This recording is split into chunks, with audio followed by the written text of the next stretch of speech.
dedicating ourselves to God, and you are on phone in the chamber.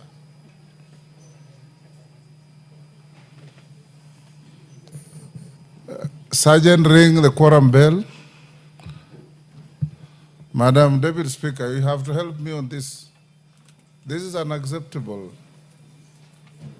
We are all God-fearing, and let's respect it.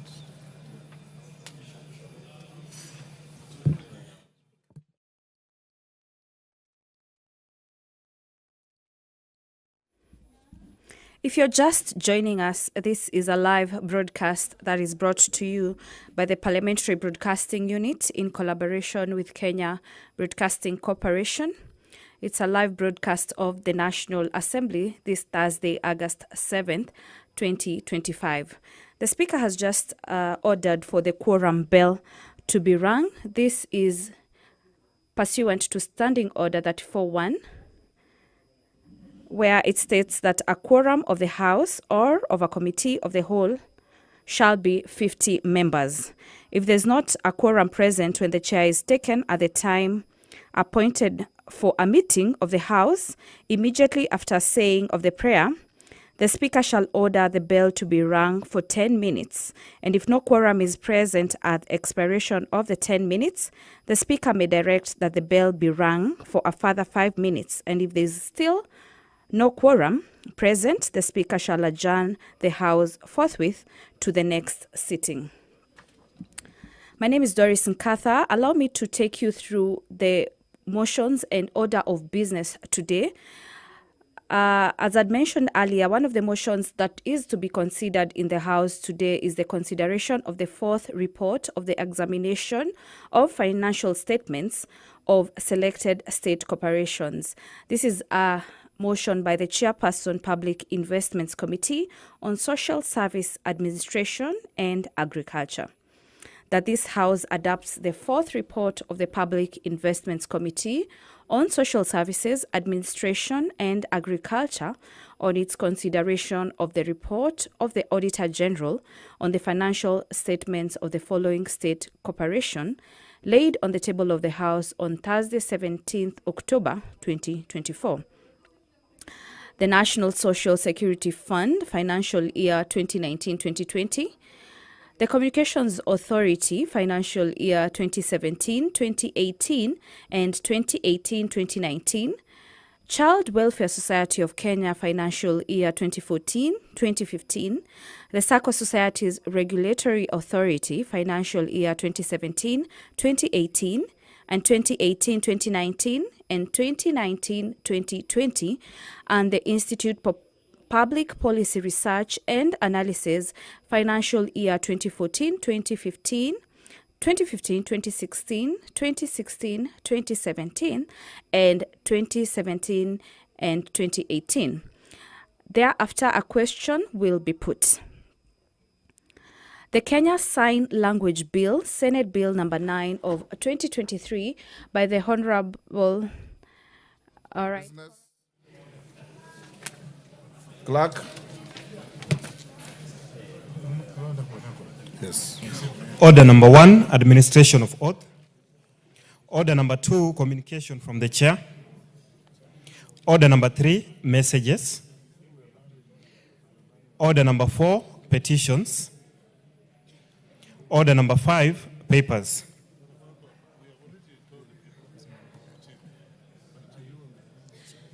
Yes. Majority Leader? Yes? Yeah.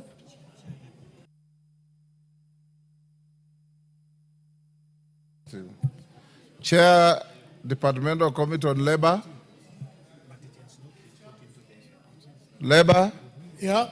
Chonga? Thank you, Chair. Honourable Speaker, I beg to lay the following paper on the table of this House today, Thursday, 7th August 25. Report on the delegation to the 113th session of the International Labour Conference held in Geneva, Switzerland on the 2nd to 13th of June. Thank you. Next.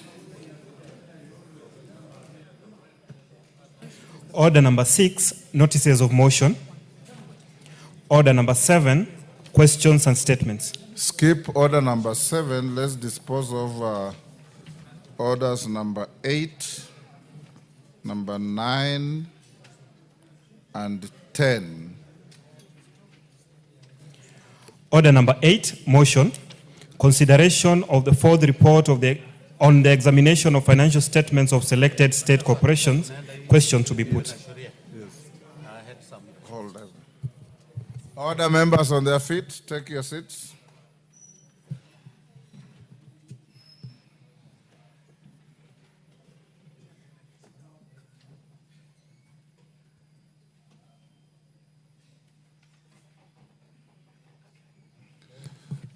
Thank you. Order members, I'll now put the question at order number 8, which is that this House adopts the fourth report of the Public Investments Committee on Social Services, Administration and Agriculture on its consideration of the report of the Auditor General on the financial statements of the following state corporations laid on the table of the House on Thursday, 17th October 2024. A, National Social Security Fund, financial year 2019-2020. B, Communications Authority, financial year 2017-2018 and 2018-2019. C, Child Welfare Society of Kenya, financial year 2014-2015.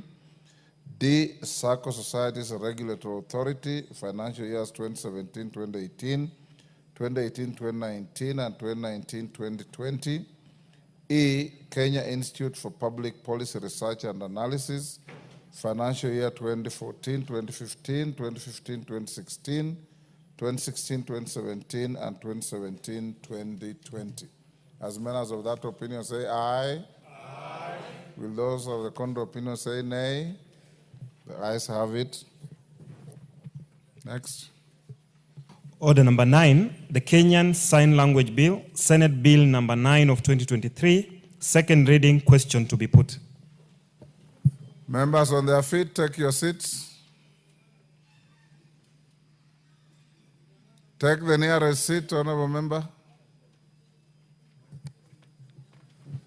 I'll now put the question at order number 9, which is that the Kenya Sign Language Bill, Senate Bill number 9 of 2023, be now read a second time. As members of that opinion say aye. Aye. Will those of the contrary opinion say nay? The ayes have it. A bill for an act of parliament to give effect to Article 7(3)(b) of the Constitution on the promotion and development of the use of Kenyan Sign Language, to give effect to Article 54(1)(d), to provide for the inclusion of sign language in education curriculum, to provide for the use of sign language in legal proceedings and for connected purposes.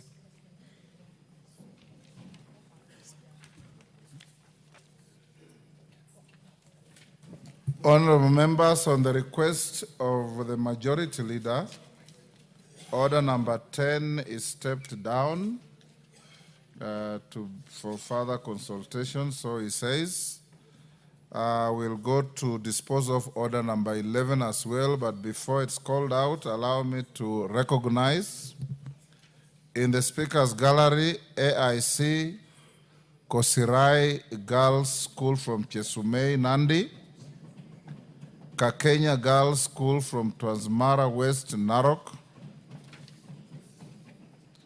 In the public gallery, St. Michael Kawalase School from Turkana Central, Turkana. Our Lady of Fatima Academy from Moiben, Uasin Gishu. Makini School, Kisumu from Kisumu Central. Open Arms Academy from Kapsaret, Uasin Gishu. On my behalf and on behalf of the House, I welcome the students, their teachers, and those accompanying them to the House of Parliament. Thank you.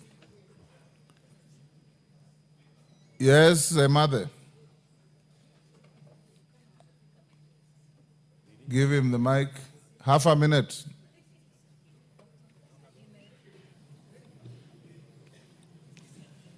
Give him the mic. You are giving. Is that Honorable Koimburi? Yes. Thank you so much, Speaker. Yes. I want to thank you so much for the opportunity because St. Michael Kawalase Primary School, it's a very rare opportunity for them to visit Parliament, Honorable Speaker. And I want to say that this could be the first one, maybe in a century or even in a decade. Honorable Speaker, I want to thank them for coming together with their teachers. This is where we have been able to speak about the River Kawalase protection, flood protection project that has never been able to work. And rest assured that we are on toes with government to see if that project can be able to work out. I want to thank you because I know you are hardworking pupils, and also disciplined. One of the schools that's doing well in the constituency or in the county. Keep it up, and we welcome you to be leaders just the same way we are doing. Thank you, Speaker. Thank you, Honorable Emade. Call out order number 11. Order number 11, motion, alteration of the calendar of the House. Osoro.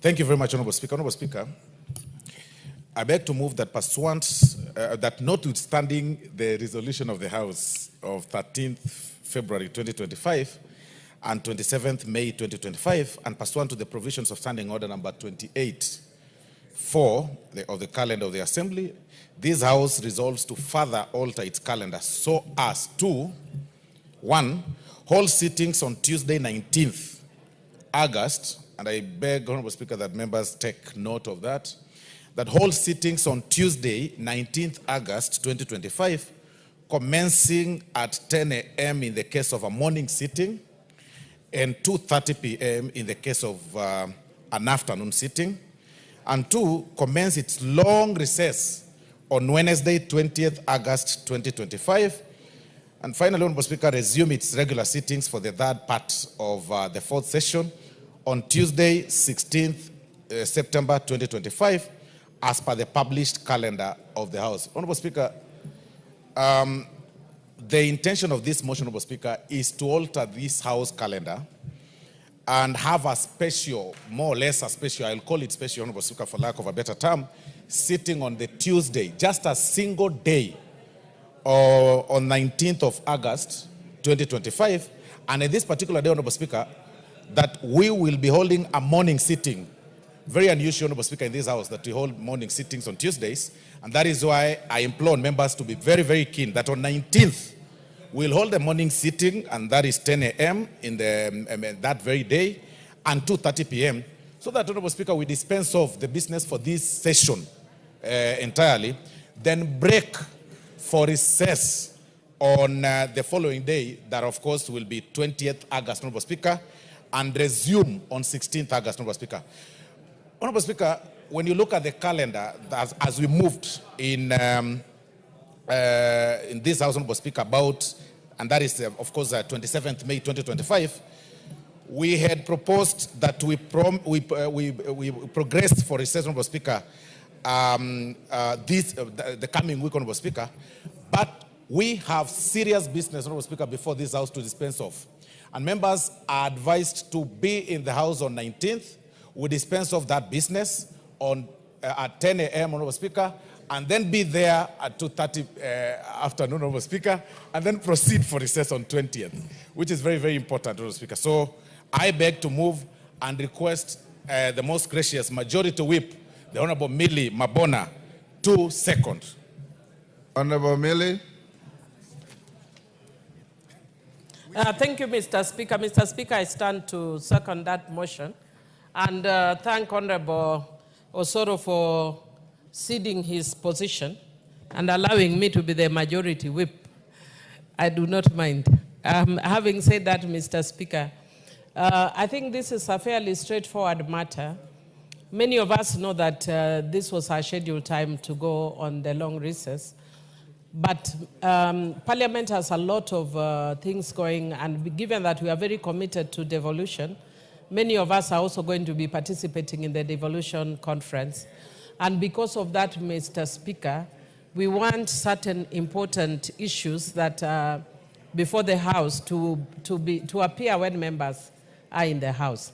But also we do appreciate that during this period of recess, then we take time, we spend time with our children, with our grandchildren, and those who may have great-grandchildren, they also spend time with them. Otherwise, I do second. It's very straightforward. Thank you. Yes, I second. You beg to Yes, second? I do second. I said I do second. Order members on their feet, take your seats. McLeod, take the nearest seat. Haika, take your seat. Order. Wamboka, take your seat. Honorable members, I'll now propose the question at order number 11, which is that notwithstanding the resolution of the House of 13th February 2025 and 27th May 2025, and pursuant to the provisions of Standing Order 28-4, calendar of the Assembly, this House resolves to further alter its calendar so as to 1. Hold sittings on Tuesday, 19th August 2025, commencing at 10 a.m. in the case of the morning sitting and 2:30 p.m. in the case of the afternoon sitting. 2. Commence its long recess on Wednesday, 20th August 2025. And 3. Resume its regular sittings for the third part of the fourth session on Tuesday, 16th September 2025, as per the published calendar of the House. I put the question? Honorable members, I'll now put the question, which is that notwithstanding the resolution of the House of 13th February 2025 and 27th May 2025, and pursuant to the provisions of Standing Order 28-4, calendar of the Assembly, this House resolves to further alter its calendar so as to 1. Hold sittings on Tuesday, 19th August 2025, commencing 10 a.m. in the case of a morning sitting and 2:30 p.m. in the case of an afternoon sitting. 2. Commence its long recess on Wednesday, 20th August 2025. And 3. Resume its regular sittings for the third part of the fourth session on Tuesday, 16th September 2025, as per the published calendar of the House. As members of that opinion say aye. Will those of the contrary opinion say nay? The ayes have it. Next. Now go back to order number 7. Order number 7, questions and statements.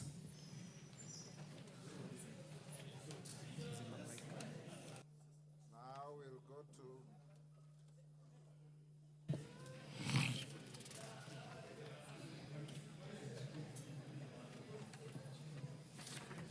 Majority Leader.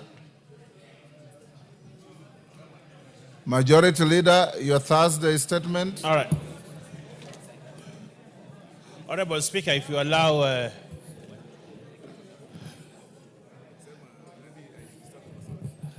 Honorable Speaker, the Honorable Osoro is holding a kamukunji that blocks. Thank you, Honorable Speaker. Honorable Speaker,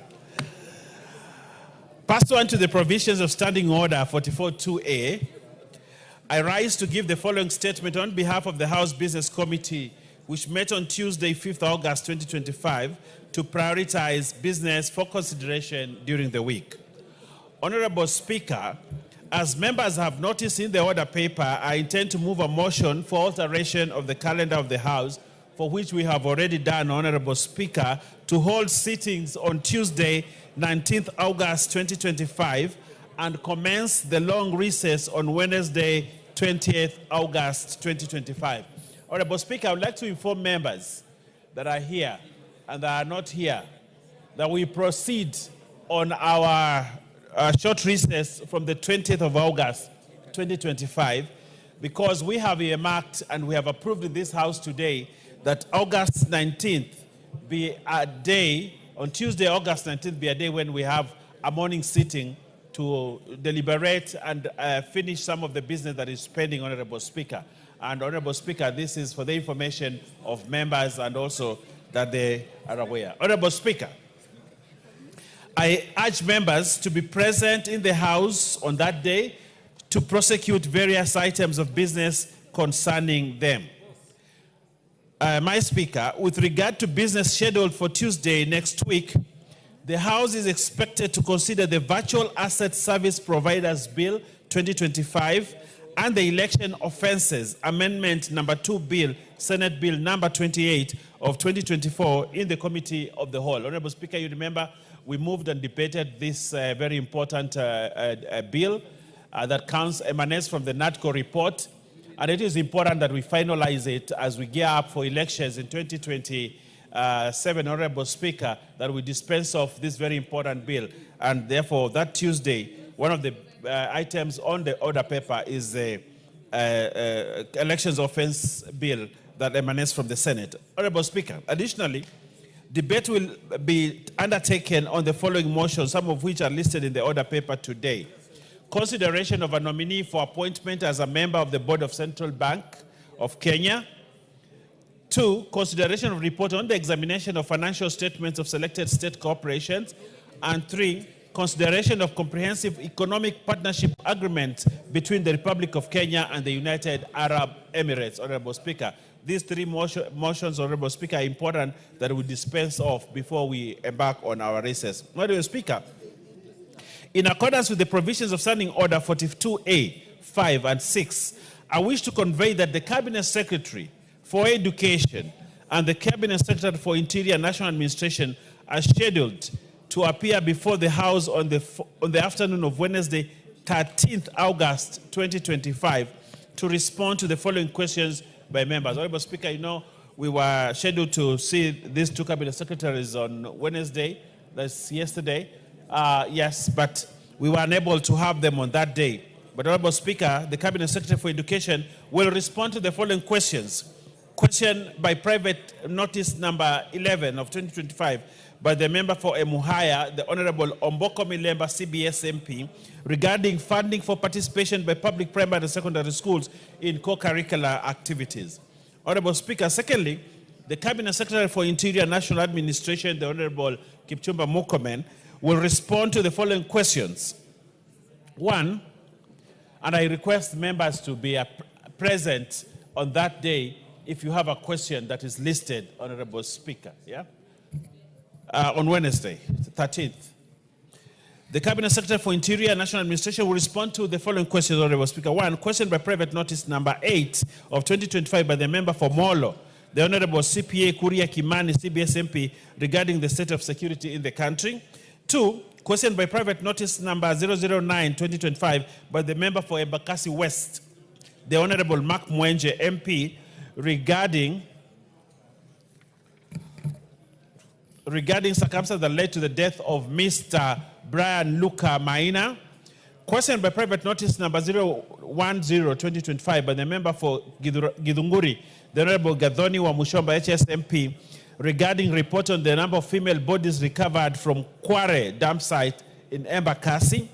4, question by private notice number 12 of 2025 by the member for Gilgil, the Honorable Martha Wangare, CBS MP, regarding child sex trafficking in Maimahiu, Nakuru County.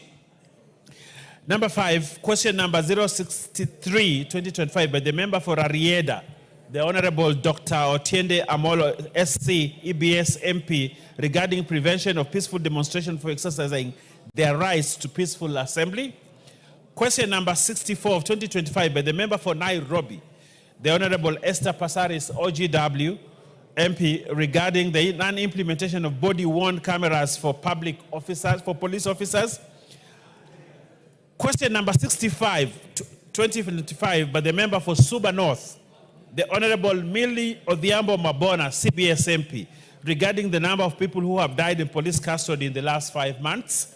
Question number 66 of 2025, by the member for Seme, the Honorable Dr. James Nyikal, CBS MP, regarding psychological and mental health assessment undertaken by the National Police Service Commission during recruitment of police officer. So your question, Dr. Nyikal, is coming on Wednesday. Be here so that you can hear the minister on this. Question number 67 of 2025, by the member for Kathiani, the Honorable Robert Mbui, MP, regarding the status of drug and substance abuse in the Coast region. And question number 68 of 2025, by the member for Mombasa County, the Honorable Zamzam Mohammed, MP, regarding the circumstances under which Mr. Hassan Wasionga was denied national identification card. Finally, Honorable Speaker, the House Business Committee will convene on Tuesday, 12th August 2025 to schedule business for the rest of that week. I now wish to lay this statement on the table of the House today, Honorable Speaker, and I thank you very, very much, Honorable Speaker.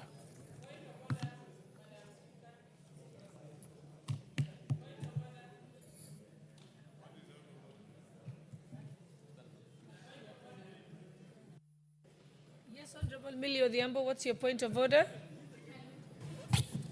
Thank you, Madam Speaker. Just out of courtesy, I wish to notify the House that on that day, we will be in Homa Bay for the devolution conference.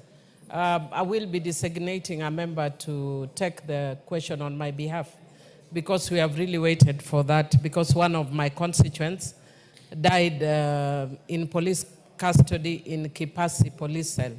And so in terms of the way it's framed, it's general, but my question was very specific, especially in relation to my constituent who had died in police custody. Thank you.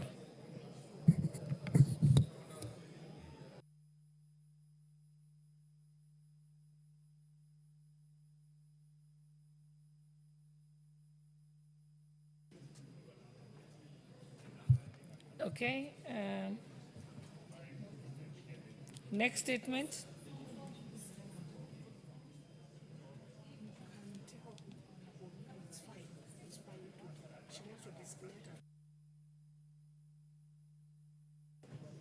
Okay, Honorable Millie, you'll get a response shortly, but we can move on to the next one. Yeah?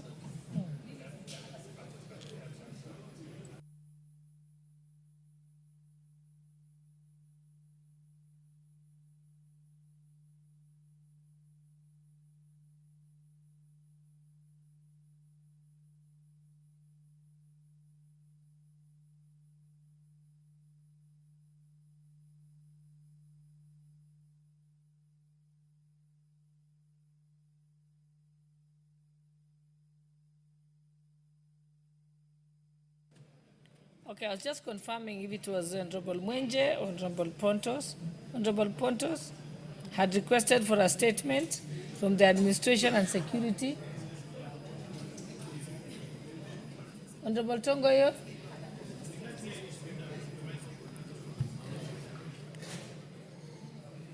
Yes, there was a statement requested by Honorable Prontos of Loima constituency from the Administration and Internal Security.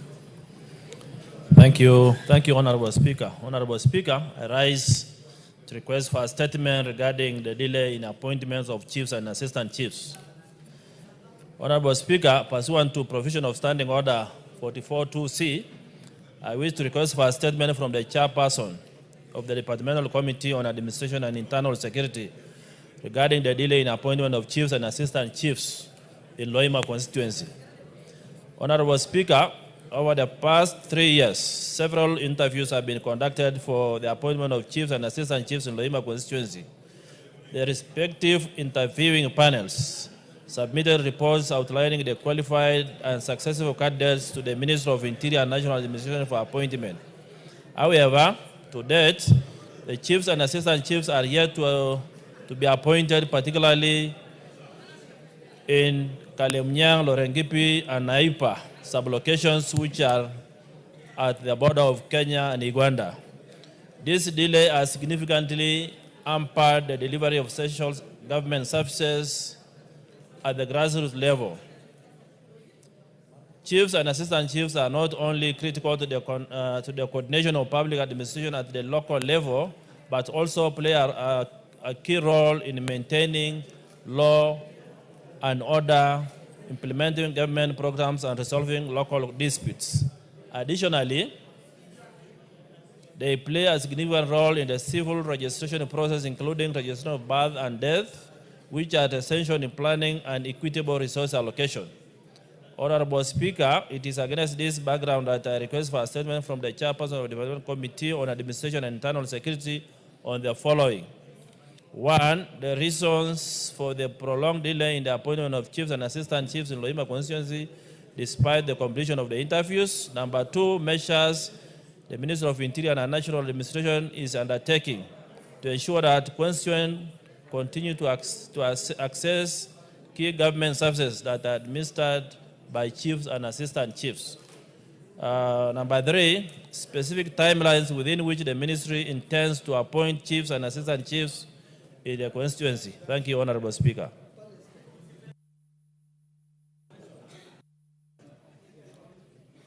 Chairperson, Administration and Internal Security, or a member? Yes, Honorable Tongoyo. Thank you, Madam Speaker. We're able to give the response to the statement in 2 weeks' time. Nevertheless, Honorable Speaker, I want to, at the same time, to bring to your attention that the member is a high-ranking member in my committee, and he knows it very well. We had several meetings with the CS and the ministry regarding the same. But nevertheless, Honorable Madam Speaker, I will bring a response in 2 weeks' time. Thank you. You'll have a response in 2 weeks' time. Let's move to the next statement by Honorable Mark Mwenje, member for Embakasi West, to the Education Committee.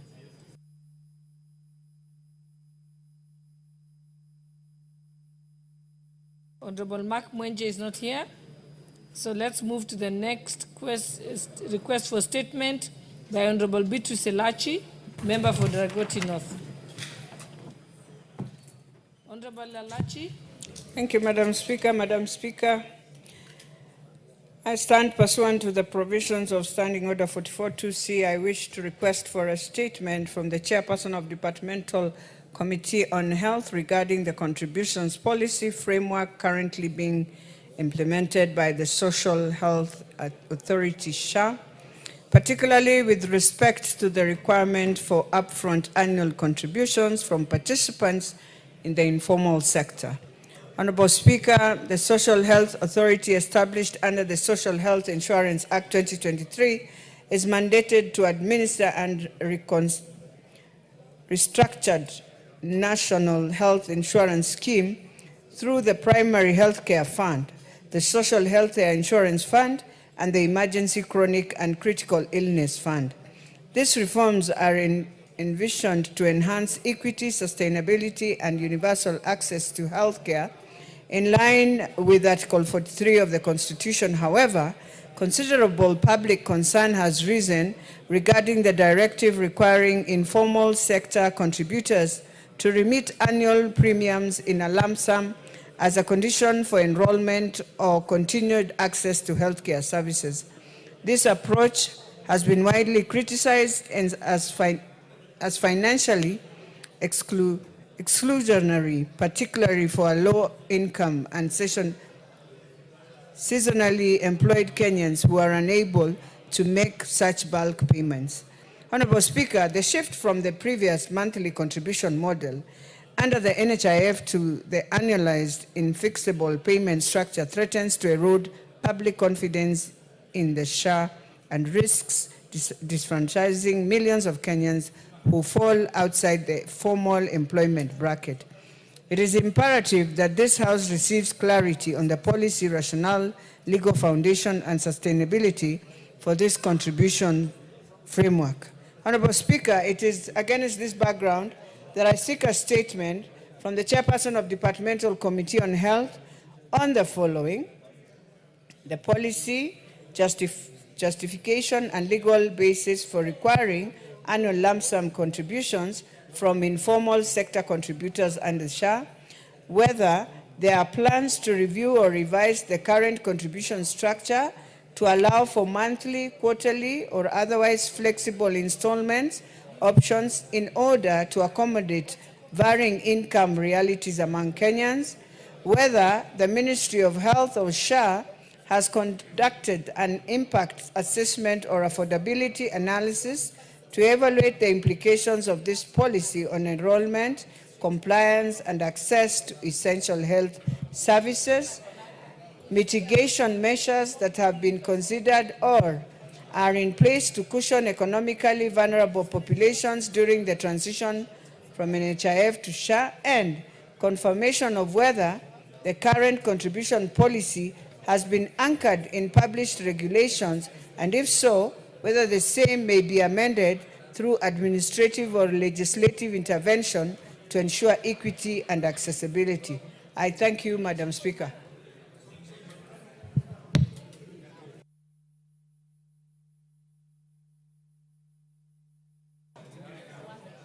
Chairperson, Education Committee. No, Health Committee. Health, Honorable Jikal. Thank you, thank you, Madam Speaker. That's a very important question, and we'll make an effort to get an answer, if possible, within 2 weeks. But it's fairly comprehensive, but we'll make maximum effort because it's a thing that is important to the whole country. Thank you, Madam Speaker. Thank you. Okay, you've said 2 weeks. So there is also a request for a statement by Honorable Clive Gisario, member for Kitutu Masaba. Yes, Honorable Gisairo. Thank you, Honorable Speaker. Request for a statement regarding detainment of a minor in India due to delayed payment for medical bills by the Social Health Authority.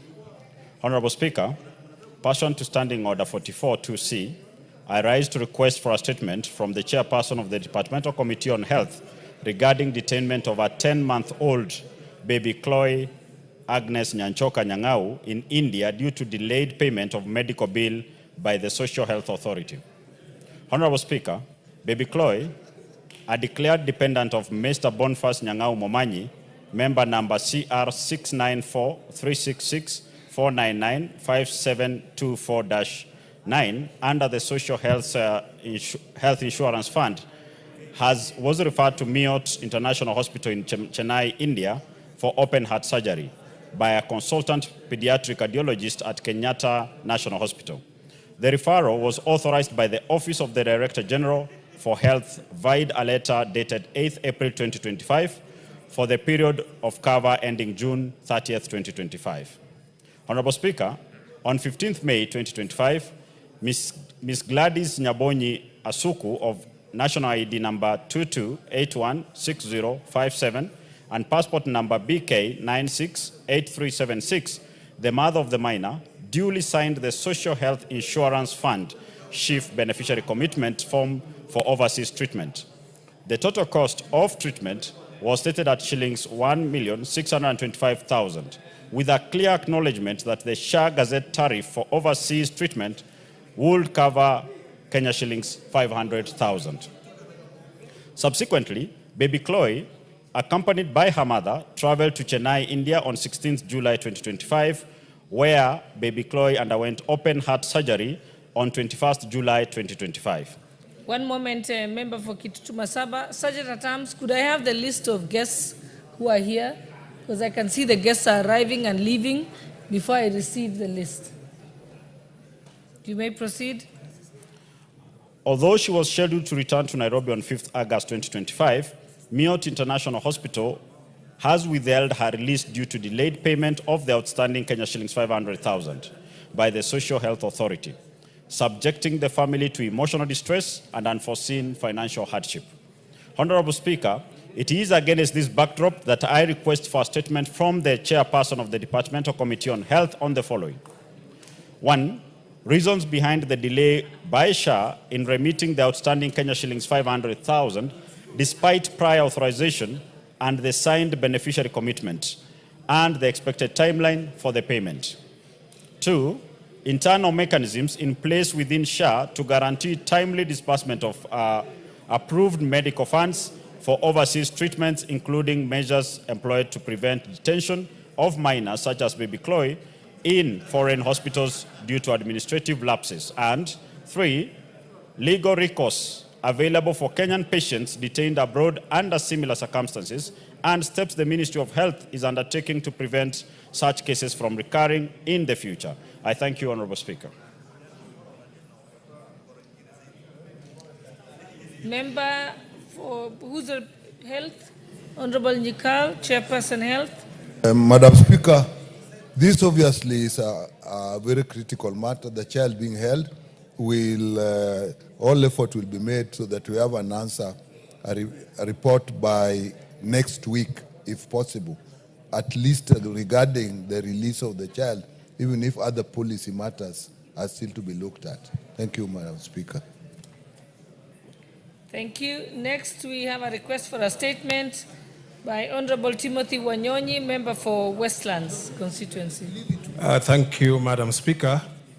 Madam Speaker, I request for a statement. Honorable Faith Gitau, stop distracting the member for Westlands. Thank you, Madam Speaker.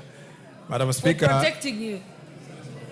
I request for a statement regarding the right to persons to reasonable accommodation in the workplace for persons with disabilities. Honorable Speaker, pursuant to the provisions of Standing Order 442 C, I rise to request for a statement from a chairperson of the Departmental Committee on Labor regarding the rights of reasonable accommodation in the workplace for persons living with disabilities. Honorable Speaker, the United Nations Convention on the Rights of Persons with Disabilities and Section 21(2)(d) of the Persons with Disabilities Act number 4 of 2025 requires every employer to carry out appropriate modifications in their workplace premises to accommodate the employment of persons with disabilities. Despite the right to reasonable accommodation, Ms. Phyllis Anyango Ouko, who serves as a Director Administration in the Ministry of Interior and National Administration and is a wheelchair user, was recently relocated from the first floor to the 8th floor of the Harambee House. The decision for the relocation was reportedly made without consideration for her accessibility needs, jeopardizing her well-being. Consequently, Ms. Anyango has reportedly been sleeping in her current office space for 3 consecutive nights to prevent its demolition and secure her accessibility rights. Honorable Speaker, it is deeply concerning that a public officer living with disability is being subjected to such challenges in a clear violation of her right to reasonable accommodation. The Kenya Disability Parliamentary Association, KEDIPA, calls for urgent intervention by the relevant ministry and other state agencies. Honorable Speaker, it is against this background that I request for a statement from the chairperson of the Departmental Committee on Labor on the following grounds. Number 1, actions taken by the Ministry of Labor and Social Protection to investigate the matter and ensure that the matter is resolved while ensuring the protection of the right to reasonable accommodation for Ms. Phyllis Anyango Ouko. Number 2, measures put in place to ensure accessibility of the place of work for Ms. Phyllis Ouko and other persons with disabilities in public service, and steps taken to address discrimination of persons with disabilities in the workplace, including promoting their inclusivity in decision-making processes in the workplace. I thank you, Honorable Speaker. Thank you, Chairperson for Labor Committee, or a member from that committee. Is there a member from Labor? Yes, Speaker. Honorable Donya. Yeah. In the next 2 weeks, Madam Speaker. Okay. Someone just murmured that 2 weeks is too long. Point of order, Honorable Pukose.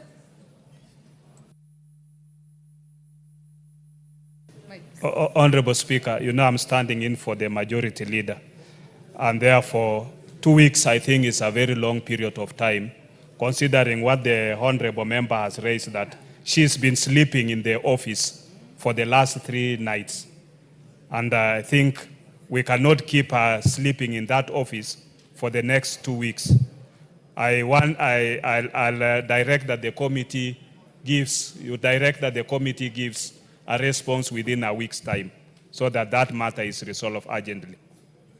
Honorable Donya, do you think your committee can do it in 1 week? Especially considering we are going on recess. Oh, well guided, Madam Speaker. I'll give the communication. Thank you. Okay. And before we proceed to the next request for statement, which will be made by the Honorable Walter Owino, member for Awendo, allow me to recognize the presence of Mother Kelvin School from Kandui constituency, Bungoma County, who are seated in the Speaker's Gallery. And also seated in the Speaker's Gallery are staff members from Bomachoge Barabu, staff members from the constituency of Bomachoge Barabu and from Kisii County. And I think on behalf of members of Parliament and the substantive Speaker, I'm going to give the Member of Parliament to welcome them on our behalf. Proceed. Mike. Thank you so much, Madam Speaker. Madam Speaker, I'd like to say I'm twice lucky because you've allowed me to be able to also welcome my staff, Bomachoge Borabu constituency staff. Yesterday, I was given another opportunity to welcome Kenyenya Junior Academy to the Parliament chambers. Madam Speaker, I would like to welcome the staff of Bomachoge Borabu to these chambers. I would like to remind them that they are in their positions because of the goodwill that the people gave to us, and I would like to encourage them to continue to support me so that we can be able to give our people the best services possible. I also wish to say that they should continue to enjoy Parliament premises as much as they can, because there's a common saying that you cannot create experience, you have to undergo it. So because of their arrival in the chambers today, they are able to see practically what it means to legislate, oversight, and represent the people of Bomachoge Borabu. Thank you so much, Madam Speaker. Thank you, and on behalf of myself and the Honorable Speaker, I welcome you to the House of Parliament. And also seated in the public gallery, I wish to recognize the following schools: Father Walistra Academy from Kandui constituency, Bungoma County. We also have Riena Primary School from Kasarani constituency, Nairobi County. We also have Mutamayu Primary School from Kinangop constituency, Nyandarua County. Also St. Clair Primary School from Chesumei constituency, Nandi County. And also Marigat Academy from Baringo South constituency, Baringo County. And also Mfaraji Primary School, Igembe North constituency, Meru County, and Alomoreni Primary School, Narok West constituency, Narok County. And on behalf of the substantive Speaker, myself, and the members of the National Assembly, I will ask Honorable Taitum to welcome all our guests on our behalf. Thank you, Madam Speaker, for this opportunity. They allow me to welcome all the schools present in the chambers, both the public and the Speaker's Gallery. This is the institution that oversights, legislates, and represents the Kenyans' interest. I would like to ask the students who have come here, this noble opportunity should serve as an inspiration towards and working for the betterment of yourselves so that in the future, some of you will get an opportunity to represent Kenyans in this very, very noble institution called the Parliament. Welcome. Thank you very much, Madam Speaker. Thank you, Honorable Member for Itaitumi. I now call upon a statement to be made by, a request for a statement by Honorable Walter Owino, Member for Awendo, addressed to the Ministry, the Committee on Trade, Industry and Cooperatives. Thank you, Madam Speaker. This is a request for a statement regarding non-payment of retirees' deposit by non-compliant SACCO societies. Honorable Speaker, pursuant to the provisions of Standing Order 44.2c, I rise to request for a statement from the chairperson of the Departmental Committee on Trade, Industry and Cooperatives regarding the non-payment of deposit shares to retirees by various savings and credit cooperative organizations, SACCOs.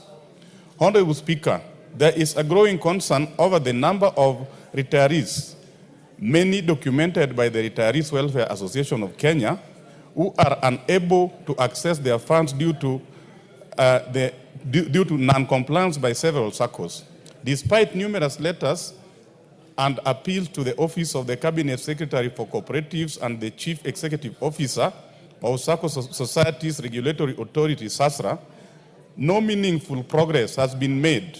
This has occasioned great suffering and financial disgrace among retired members, many of whom are not pensionable and rely solely on their SACCO savings for post-retirement livelihood. Honorable Speaker, the association has cited cases from SACCOs across the country, including the AFNA SACCO, Transcom SACCO, Migori Teachers SACCO, Bungoma Teachers SACCO, Nairobi Jitegeme, and Kenya Union of Sugarcane Plantation Workers, among others. These SACCOs collectively owe deposit to thousands of members, some with as many as 1,034 retirees yet to be paid. Regrettably, there is no ring-fenced legal framework setting timelines for refunding retirees, nor are there binding disciplinary consequences for non-compliant SACCOs. Furthermore, online fraud, internal collusion have been reported, further endangering retirees' funds. Honorable Speaker, it is against this background that I seek a statement from the chairperson of the Departmental Committee on Trade, Industry and Cooperatives on the following. 1. List of SACCOs that are yet to refund retirees' deposits and indicate the actions taken against them. 2. Plans by the ministry to develop a regulatory framework that safeguards deposits and sets clear timelines for refunding retirees their deposits through SASRA. 3. Measures being taken to hold SACCOs officials who intentionally delay or deny payments to retired members accountable. And 5. Steps in place to ensure ring-fence refund timelines for retirees and disciplinary actions tied to delayed refunds, especially retirees' proposals for 10% penalty levies on delays, and legal recognition of deposit shares under the Retirement Benefit Authority, RBA, Madam Speaker. And kindly, Madam Speaker, allow me to say something on this outside the request for statement. I wish to emphasize that the retirees affected by this matter have knocked on every door available to them, including your office and that of the clerk.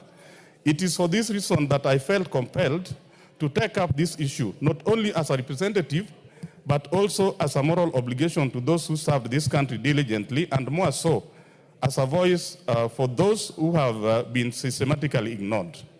These are citizens who have no salaries, no pensions, only their SACCO savings to depend on. I therefore urge that this matter be taken up with utmost urgency and seriousness, and that the CS provides an elaborate response to the statement, Madam Speaker. Thank you.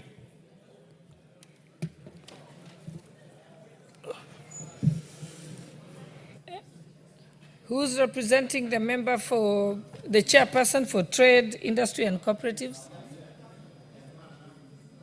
Yes, proceed, Honorable Owundo. Speaker, in the absence of the chair and the vice chair, I will undertake to transmit the request for statement, and we request him, being a weight matter, it has been with us for many years, it allows us 2 weeks after the resumption of the sitting of the House, sometimes towards the end of early September, so that we can get adequate responses to the request. Thank you, Honorable Speaker. Is that sufficient, Honorable Owendo? Member for Owendo, Honorable Owino? That is okay, Madam Speaker. Thank you. Yeah. All right, now let us proceed for a request for a statement by the Honorable Member for Nairobi County, Honorable Pasaris. Thank you, Madam Speaker. Honorable Speaker, pursuant to the provisions of Standing Order 43, I wish to make a statement regarding the 27th anniversary of the 1998 U.S. bombing in Nairobi.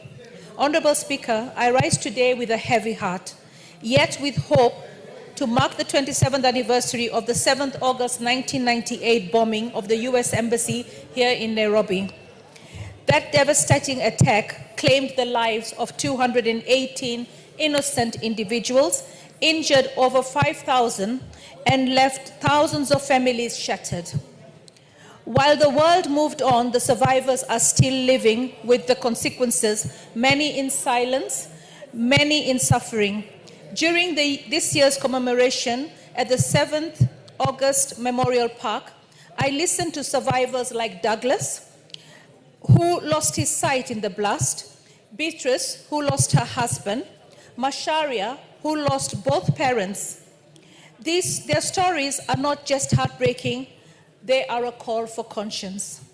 Honorable Speaker, many survivors are still waiting for justice, recognition, and compensation.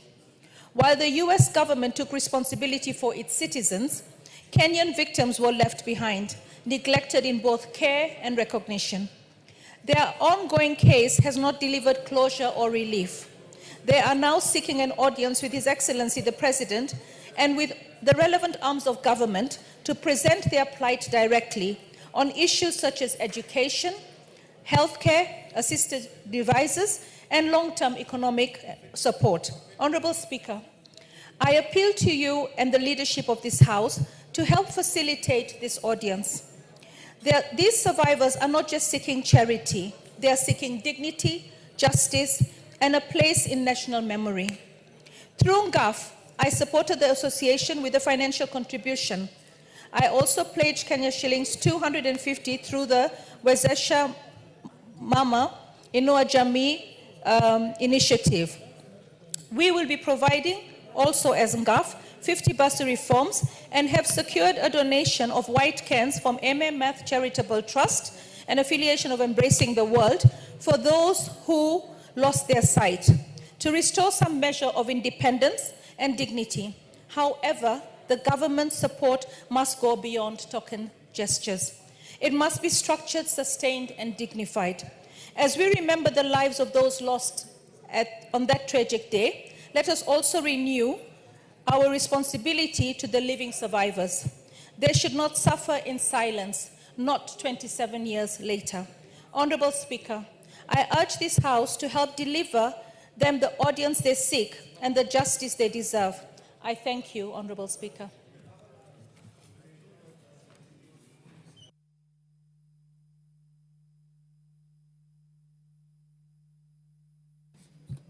Well, this is a personal statement, so there will be no comments on it. Honorable members, allow me to recognize in the public gallery DEB Kabachi School from Mbeere North, Embu County, and St. Mario School from Kisumu East, Kisumu County. Join me in welcoming them to the institution of Parliament as they observe the proceedings of the House. The next chance will go to the member for Migori, Honorable Fatuma.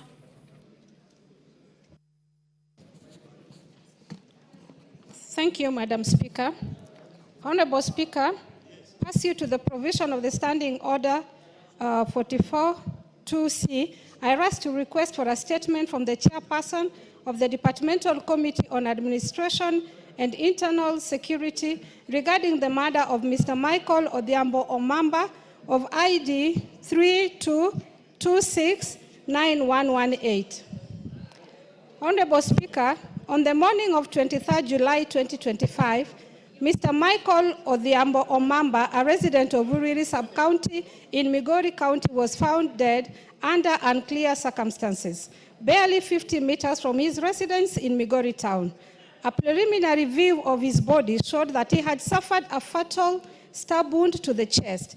It is reported that some items which were recovered at the scene, including a wallet, a mobile phone believed to be his personal belongings, were untouched, pointing at a likelihood that his killing was premeditated and not as a consequence of an act of violent robbery. Honorable Speaker, it is claimed that on the night prior to his killing, Mr. Michael Odhiambo was seen at a local social joint in the company of several people, including a mutual acquaintance. The incident was reported at Migori Police Station under OB number 1007-2025, but investigations are yet to yield a tangible outcome. The killing of Mr. Michael Odhiambo Omamba has not only devastated his family, but also caused anxiety among the residents of Migori County, who are concerned about the state of public safety and the effectiveness of the security apparatus in protecting lives of citizens. Honorable Speaker, it is against this background that I request for a statement from the chairpersons of Departmental Committee on Administration and Internal Security on the following. 1, a report on the circumstances surrounding the death of Mr. Michael Odhiambo Omamba, whose body was found dumped along the road in Migori Town on 23rd July 2025. 2, the steps being taken by the Directorate of Criminal Investigation to ensure a swift and thorough investigation of the murder of Mr. Michael Odhiambo Omamba. 3, the progress made in ensuring that the culprits of the murder of Mr. Michael Odhiambo Omamba are apprehended and held accountable so as to serve justice to the family of the deceased. 4, a report on the identity and whereabouts of the individuals, including a mutual acquaintance who was claimed to have been last seen with the deceased on the fatal night before his murder, and whether they are linked to the murder. And 5, the plans by the ministries to strengthen security measures in Migori Town and other vulnerable regions of Migori County in order to guarantee safety of the citizen. I thank you, Honorable Speaker. Honorable Tong, committee, how long? Madam Speaker, considering that the House could be going on recess next week, allow me to, I know it's a bit urgent, but allow me maybe first week on resumption from recess, but if I can get the response early, I can send to the member. Honorable Fatuma. Thank you, Madam Speaker. We will wait for the response. Then it is so directed. We will then go. What is out of order? Thank you, Madam Speaker. As the rest wait for the responses to the statements, I also have pending responses from Honorable the Chair Donya, Agriculture. Honorable Donya, we will prosecute the responses as they are first. If you have pending, hold your horses. I'll give you after. Let us go to the Chair Defense. Honorable Bashir. Thank you, Honorable Speaker. Honorable Speaker, before I do the response, I just wanted to bring to the attention of this House a very disturbing and crucial matter that has come to our attention. Honorable Speaker, we have come to learn of certain statements of press made by the former Deputy President concerning matters, especially in Mandera, where he has imputed improper motives on the great people of Mandera during the visit of His Excellency the President to that county, where he said that the President, during his visit at night, met with members of Al-Shabaab together with the leadership of that county. Honorable Bashir, what statement are you responding to? You're making another statement. No, I'm trying to bring to attention a very weighty matter, which also touches on defense. Honorable Speaker, the statement by the DP that You can't ambush me.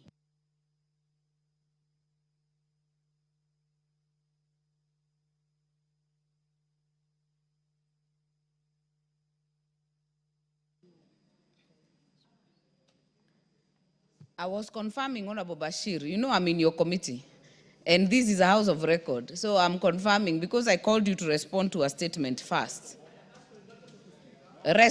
Respond to the statement first. Yeah.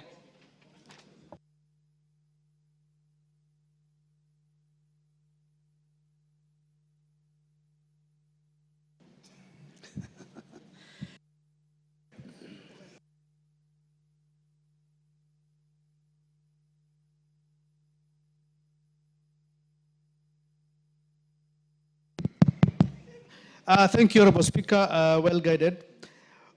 Honorable Speaker, the member for Turkana North Constituency, Honorable Ekon Nabin, MP, pursuant to provision of Standing Order 442C, requested a statement from the Cabinet Secretary for Defense regarding the security situation in Todonyang, particularly the massacre of civilians allegedly by the Dasanach militia from Ethiopia on 22nd February 2025. The member specifically sought to be informed on the following. A report on the status of investigations into the Todonyang massacre that occurred on 22nd February 2025, including the steps taken to collaborate with the Ethiopian authorities.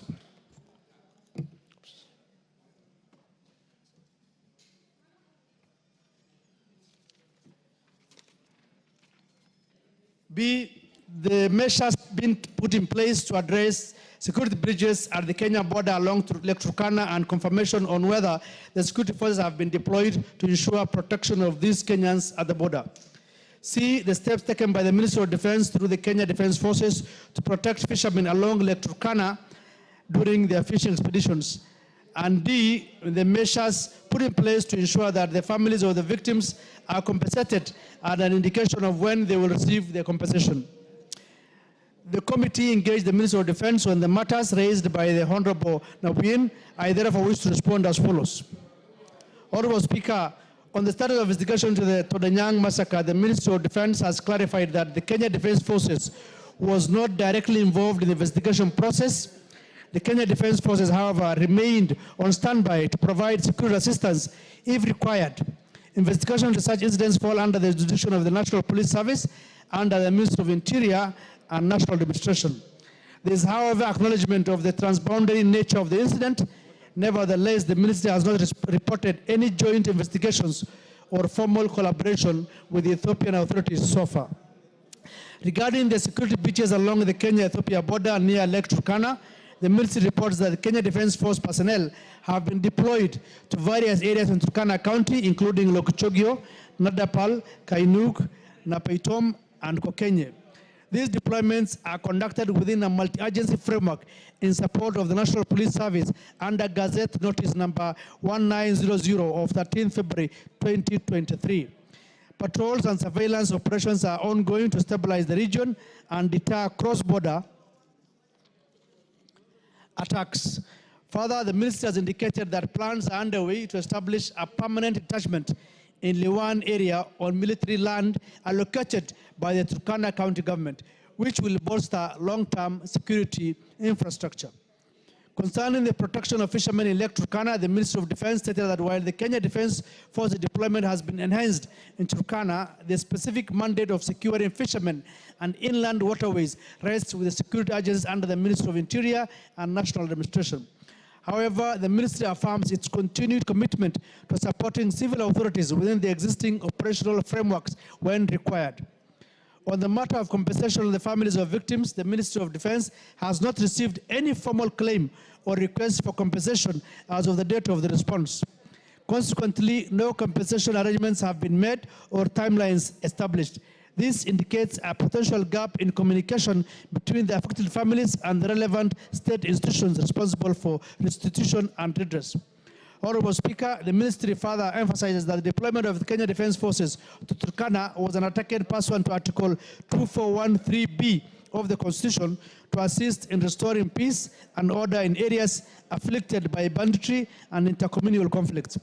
While significant gains have been made in reducing insecurity through the civil-military cooperation, CIMIC, and the community engagement initiatives, the ministry acknowledges the continued challenges posed by cross-border incursions. I submit. I thank you, Honorable Speaker. Very well. Is a member in the House? Yes. Honorable Ekwom. Thank you, Madam Speaker. Madam Speaker, the response is not satisfactory because, Madam Speaker, from my understanding of the existence of KDF, under Article 3413A, the responsibility of KDF is defense and protection of the sovereignty and territorial integrity of the Republic. Madam Speaker, it seems the CS doesn't understand the location of Todonyang. Todonyang is located at the border of Kenya and Ethiopia, and the attackers were Ethiopian militia, and therefore it was an external aggression, an external incursion. And I thought this calls for the intervention and the response by KDF. Madam Speaker, the CS discusses deployment of KDF internally. She has mentioned areas that are within the country. We are talking about an external aggression. So, Madam Speaker, I want to request that you direct that the CS appears before that committee together with myself so that she will be able to give more information, because the Turkana people are looking forward to a response that has not been forthcoming in the last 6 months. People in Todonyang. You've put your point. You've put your point. Okay, thank you. Let's hear the chair first.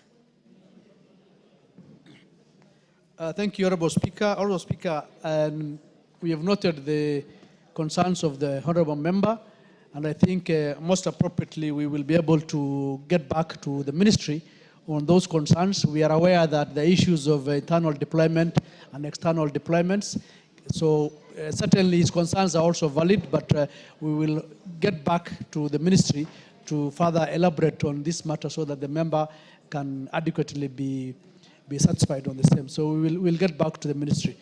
How soon? I think because we are going on recess probably, and probably within 2 weeks, even if it is giving him directly the response, that could be appropriate. So within 2 weeks, we will be able to get response from the Ministry. Honorable Ekwom, is that agreeable? Thank you. Thank you, Chair. Now I'll indulge you on the other matter, which is not on my desk. Thank you, Honorable Speaker. Honorable Speaker, I just wanted to bring to the attention of this House and the Kenyans at large that the former Deputy President made a press statement while in the US imputing improper motives on the great people of Mandera and the Kenyan Somali community at large, where he claimed that during the President's visit to Mandera, the President personally met with the members of Al-Shabaab together with the members of the leadership of that country. Honorable Speaker, these are very outrageous and reckless statements, especially coming from someone who was once a Deputy President. It's unfortunate that these kind of statements further indicate that the kind of gap that exists between people who serve in high offices and those who are currently serving. Honorable Speaker, you also indicated that the abolition of vetting process to especially the Somali community and people living within the borders is ill-advised and that IDs will be given to terrorists. Honorable Speaker, that means that the Kenyan Somali community, according to the former Deputy President, are all terrorists, that they don't warrant to be given ID cards. It's unfortunate that this is not the first time the former Deputy President has profiled the Kenyan Somali community. Not once, not twice, not thrice. And it's unfortunate that it's coming from him. And two, he also goes ahead and says that while in the US, he's going to give information and names to the US government on matters that has transpired between the president and what he alleges to be meeting with Al-Shabaab and other elements. Honorable Speaker, first and foremost, Kenya is not a colony of any country, including America. America and Kenya are mutual countries with mutual respect. We gain from America, they gain from us. Honorable Bashir, keep it short. Okay, Honorable Speaker. So, Honorable Speaker, my point is that, you know, in our Somali culture, when somebody goes berserk or is mentally disturbed, they are chained in their family tree. And I want to ask the family that please chain one Rigathi Gachagua, because what he is saying and what he is speaking is tantamount to somebody who is mad and mentally disturbed. Honorable Njeri, what is out of order? And at this point, Honorable Speaker, we know that if someone is mentally incapacitated, it is a case of he's mad. A doctor giving a medical report in regard to that. Is Honorable Bashir a doctor? Has he evaluated His Excellency, the former Deputy President Rigathi Gachagua? Can he substantiate those claims? This is a serious house. We do not want drama here. We have serious national matters to be discussing. Honorable Speaker, you know, the way he behaves, the way he acts, just shows that he's mentally disturbed and deranged. Because those words he spoke in America cannot be spoken by somebody who is mentally okay. Honorable Bashir, I want to put this to a close. Personally, I have not listened to those sentiments, so I have no comment on the same. But I would want us to be parliamentary and wind up this debate for 30 seconds. Wind up. Honorable Speaker, I agree with you. My point is that Rigathi Gachagua was once a deputy president, and the words and statements that he makes should befit the office that he once held. And he's somebody that is actually of importance to us, because while he's speaking out there, talking ill of this country. And in fact, I will also say, because he is a security threat to this country, let him stay in America and don't set foot in this country again. Thank you, Honorable Speaker. Honorable Bashir, what is out of order? Honorable Bashir, you know there are many avenues of bringing matters to this house. You are actually free to be on record if you want to bring a motion, but I want to put that matter to rest at that point.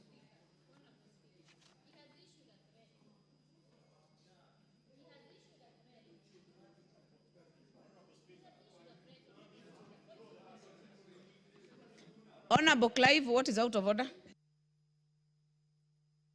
Honorable Speaker, it is wrong for the honorable member to say that the former deputy president should not step into this country.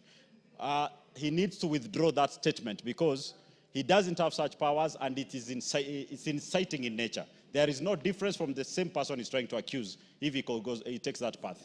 He needs to withdraw. Honorable Undo. Speaker, I'm always get baffled when we keep on wasting valuable parliamentary time talking about somebody who does not sit here in parliament, and somebody we were told that within 2 weeks after impeachment, he will be an entity, he will be inconsequential, he will not even be able to move. I wonder what's the obsession? What is the panic? What is the bile? Just ignore him and move on. If you think you've vanquished him politically, I can't understand it. We have more pressing issues in this country, Honorable Speaker. Honorable members, you have made your point, Honorable Undo. I would want us to make progress. I have guided Honorable Bashir. In case you want this matter to be discussed as a motion, you know there are avenues that you can do that as a motion. But I also agree with Honorable Clive that you cannot issue threats of stepping on this soil for any citizen. So, Honorable Bashir, you had done very well, but the last statement you will withdraw.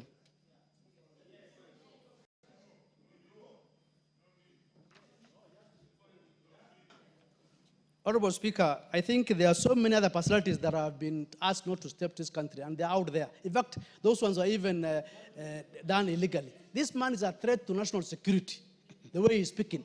Talking about a president meeting with Al-Shabaab. Do not debate, Honorable Bashir. Yes. Do not debate. So I don't think I did not ask for substantiation. I said withdraw the last statement. All the other things you can say. He has talked ill about the Somali community more than once, and I think that man, no. We'll even prosecute him on civil courts. I'm not withdrawing.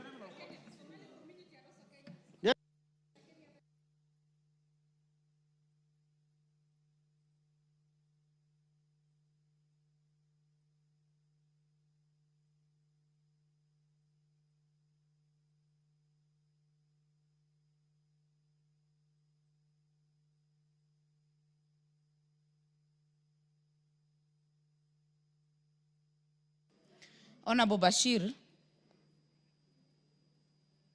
Standing Order number 107A, a member commits an act of gross disorderly conduct if the member A defies a ruling or direction from the Speaker or chairperson of committee. I'm not done. So I have requested you to withdraw that statement, and you have defied that ruling. I will ask you to withdraw from the chamber.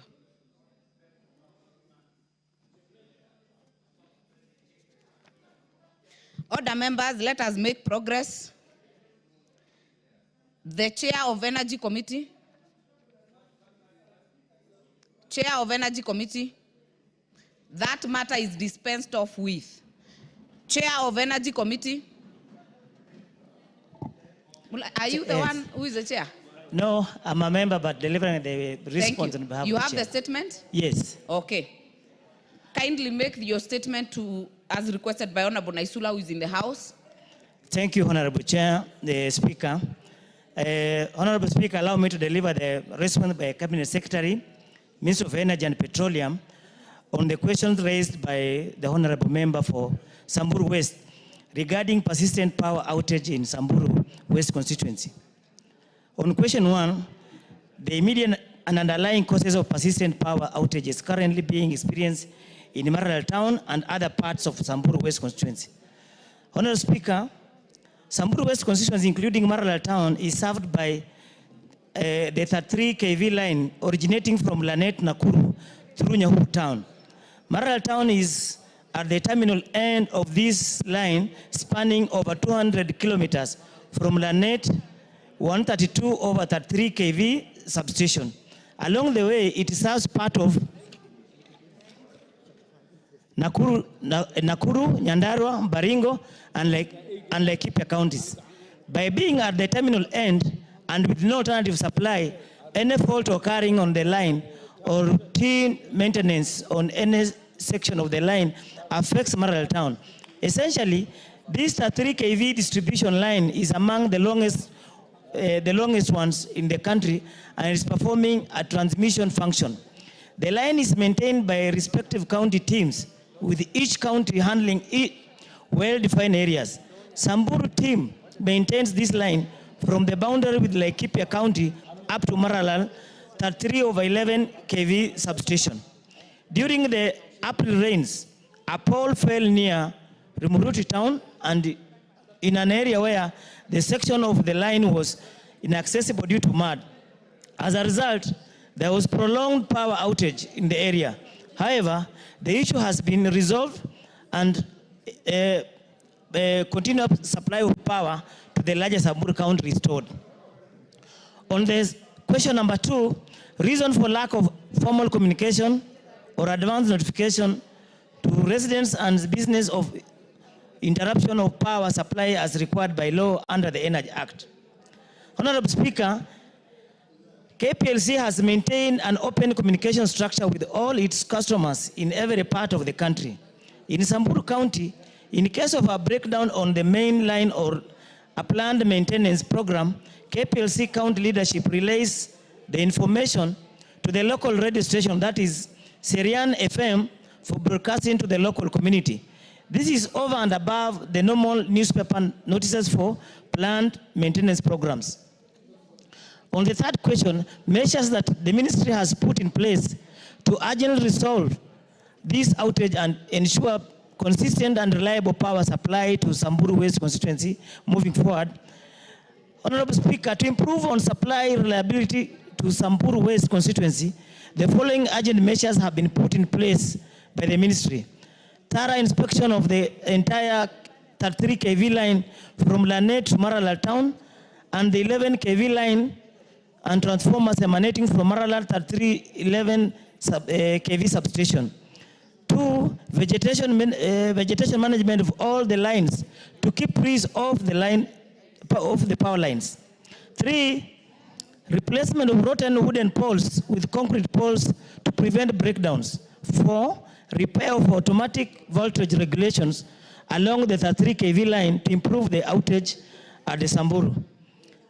4th question, alternative or strategic partnerships being explored by the ministry to provide Maralal and entire Samburu West constituency with supplementary or backup power sources to mitigate the effect of power outages in the future.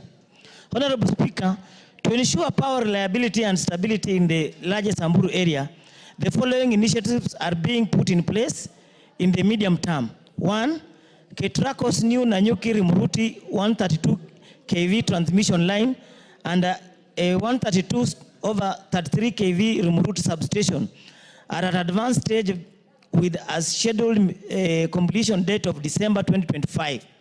KPLC is also constructing a dedicated line from Rimuruti, a 132 over 33 kV substation to Marala town, a 33 over 11 kV substation, and stop relying on Lanet 132 over 133 kV substation, that is in Nakuru County, as the primary source.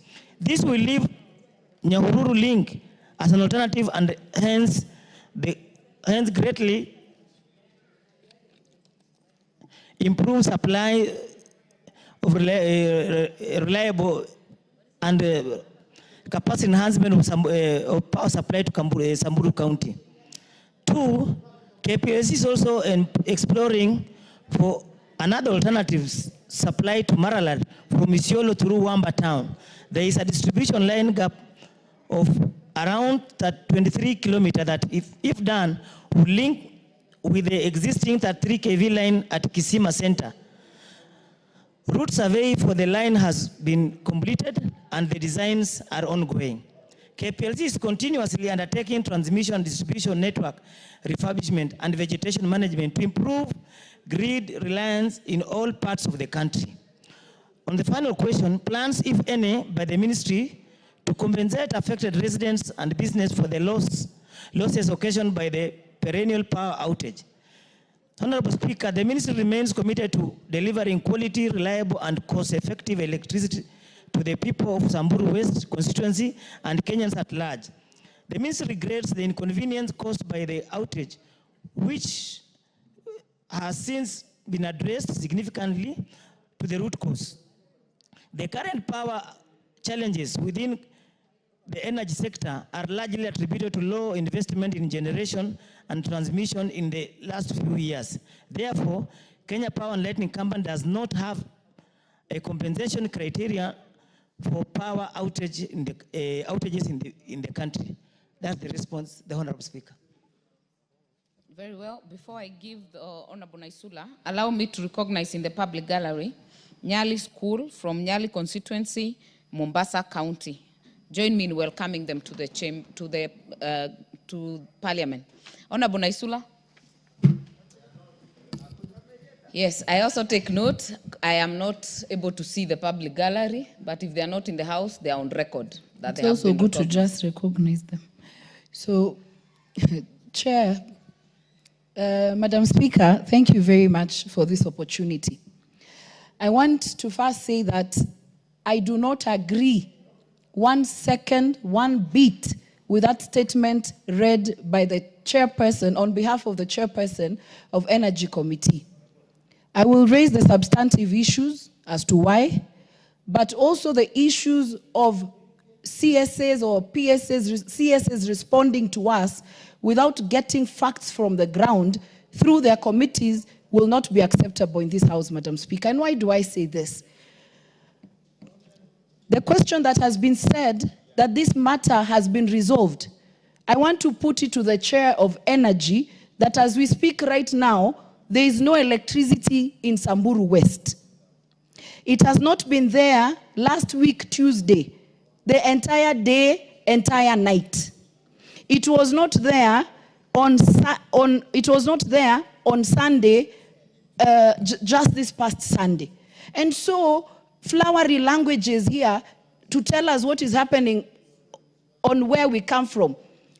Us members who sit here represent those constituencies. We are the ones who know what is happening in our constituencies. And so writing beautiful statements here to say that the matter has been resolved, I will not accept it, Madam Speaker. I'm actually happy this statement was not answered before, so that it is answered on real time when we have no electricity in Samburu West constituency.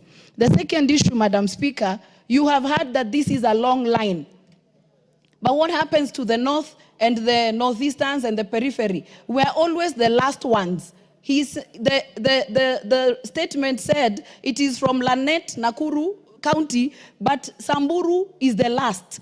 And that is why we face the same problem. I want to ask, does Nakuru County not have electricity right now? Because it serves the same line. I want to know why, because I have done my survey. We share the same line, but the other counties, Nyandarua, Nakuru, will have electricity, but Samburu West constituency will not have electricity. So I also to put it to you this way on the third answer about the long-term plans. The Rumuruti substation has been built, it's been being built. It is there. I don't know why it's not been commissioned for the last 15 years. I want to again put it to you that there are parts of this country which are not taken seriously and they are not valued. Why should we even have a substation in Laikipia County, in Rumuruti? We need a substation in Samburu County, because my colleague from Samburu East, the one you're talking about, the electricity from Wamba, the other option is to bring it from Samburu East. He told me Samburu East is again now facing the same challenge we are facing in Samburu West. I want to conclude, Madam Speaker, by saying we have children who are in incubators. We have business people who are running businesses in Maralal. We have students who study using electricity. So if someone thinks Samburus only use manyatas and small tin lamps, we want electricity just like every other Kenyan. Thank you, Madam Speaker. Honorable Sane.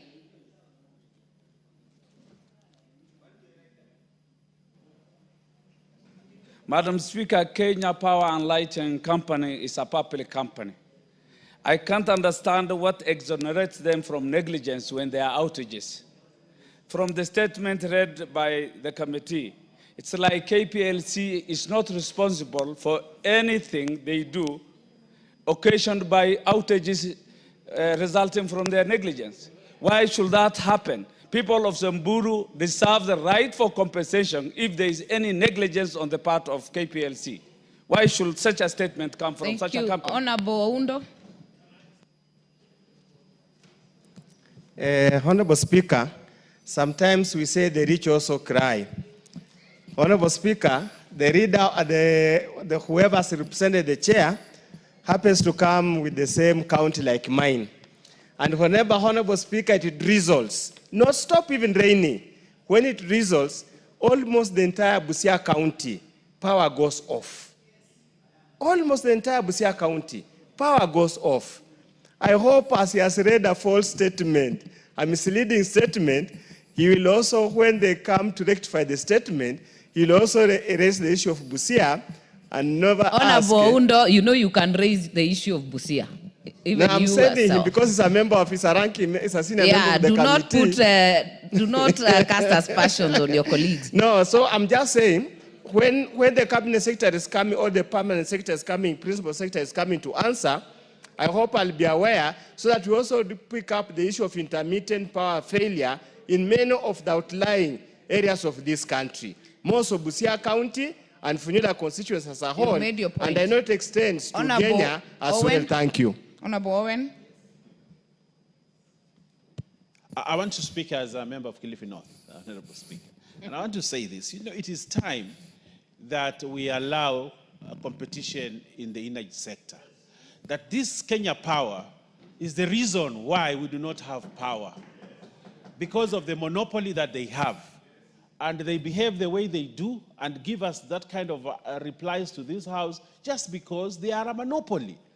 But I think as a Parliament, we have responsibility to make law, to publish sessional papers, and one sessional paper that we need to bring here is the split of that KPLC, so that we diversify the market. Anybody who has money to invest in the energy sector, and other countries actually have done well in the energy sector because they don't have monopoly in that sector, Honorable Speaker. So I think the energy team that is here, the Committee on Energy, including my friend who read that, and we want to exonerate you. You are doing your duty as a member of Parliament for your area, but also as a legislator in the National Assembly from that area, not for that area. Ondo, I think that was unfair on your friend. But I also want to say this. It was very, very unfair on your colleague. But I want to say this, Honorable Speaker. That Energy Committee needs to push a motion in this Parliament to give other players an opportunity to distribute power, to buy power from KenGen and distribute, and not just KPLC. Because the mess that we have, you tell KPLC, connect my house. They give you a bill, Honorable Speaker, of a transformer, of wires, of poles, totaling to almost 10 million. So that they make it impossible to put the grid to the poorest areas in this country. And because they do that, those areas continue to be poor.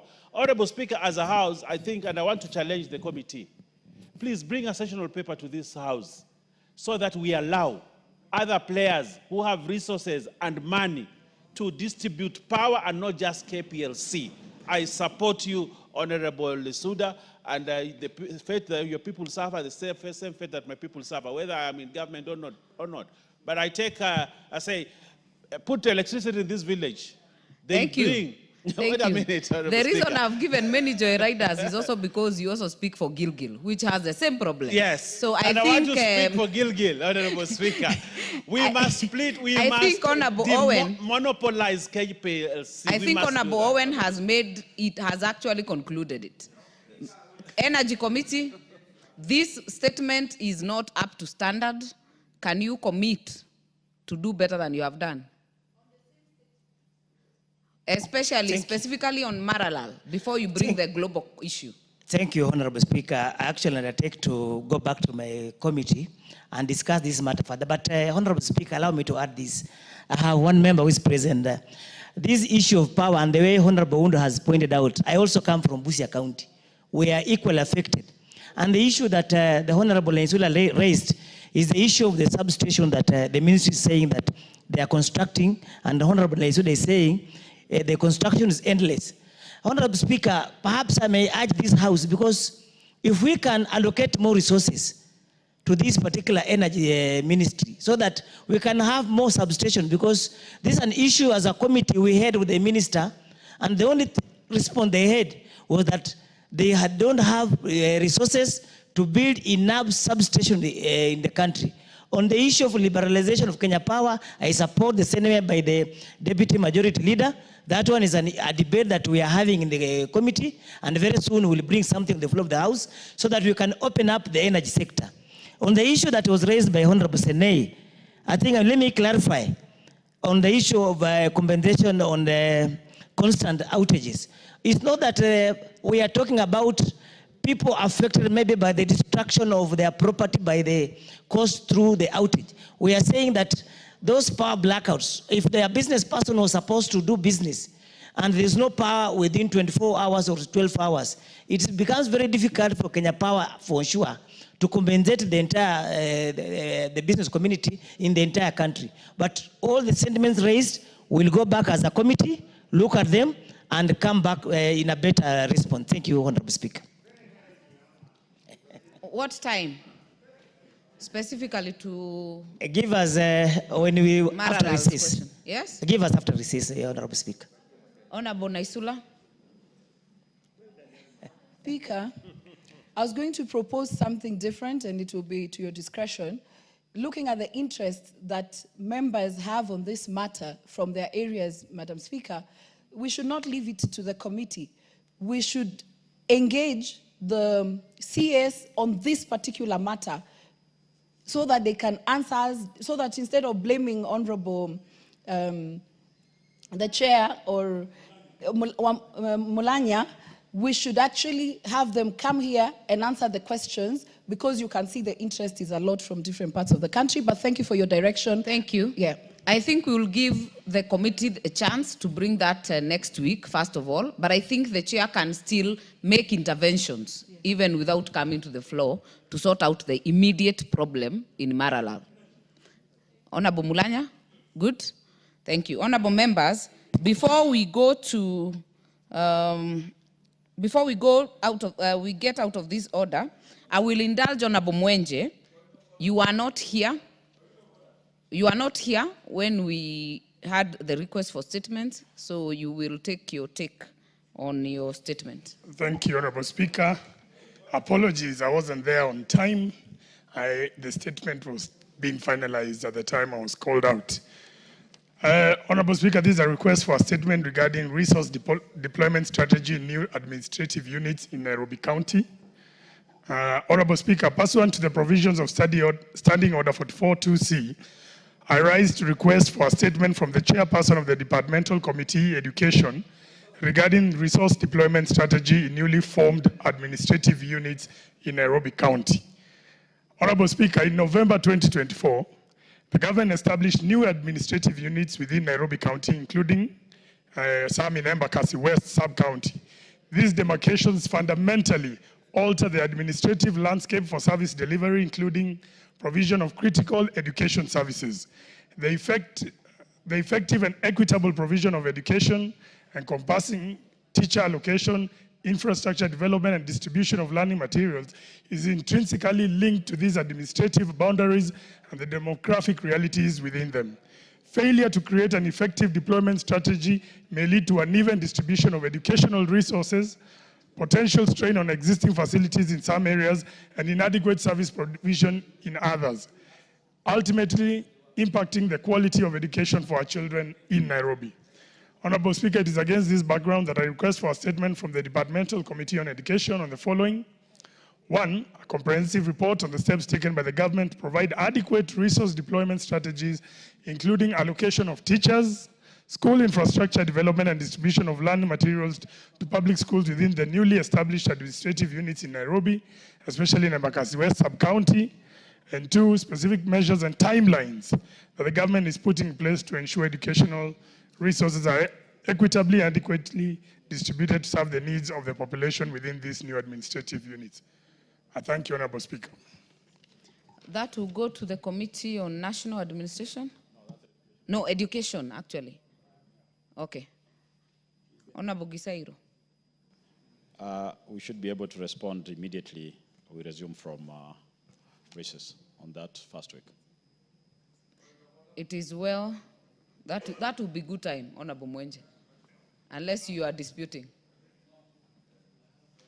Speaker, in fact, I'd hope the member for Embakasi South, who is affected by this issue, should be supporting me standing next to you.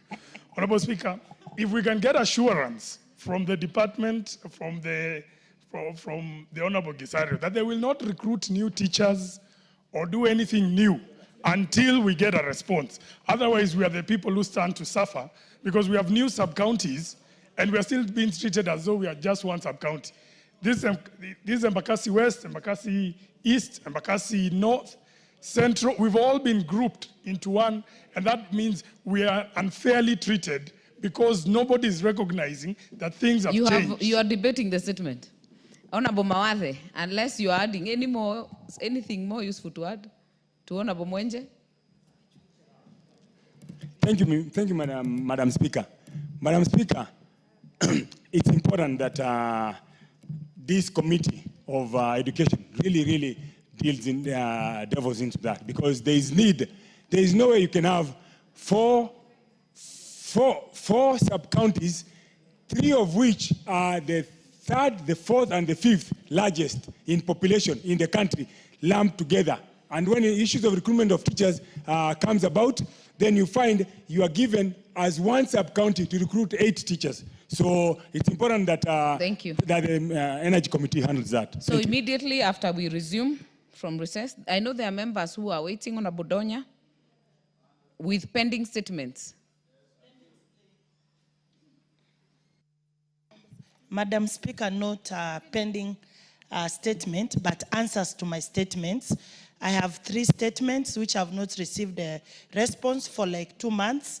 One from the Chair, Agriculture, Treasury, and Ministry of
Pending one, hold on.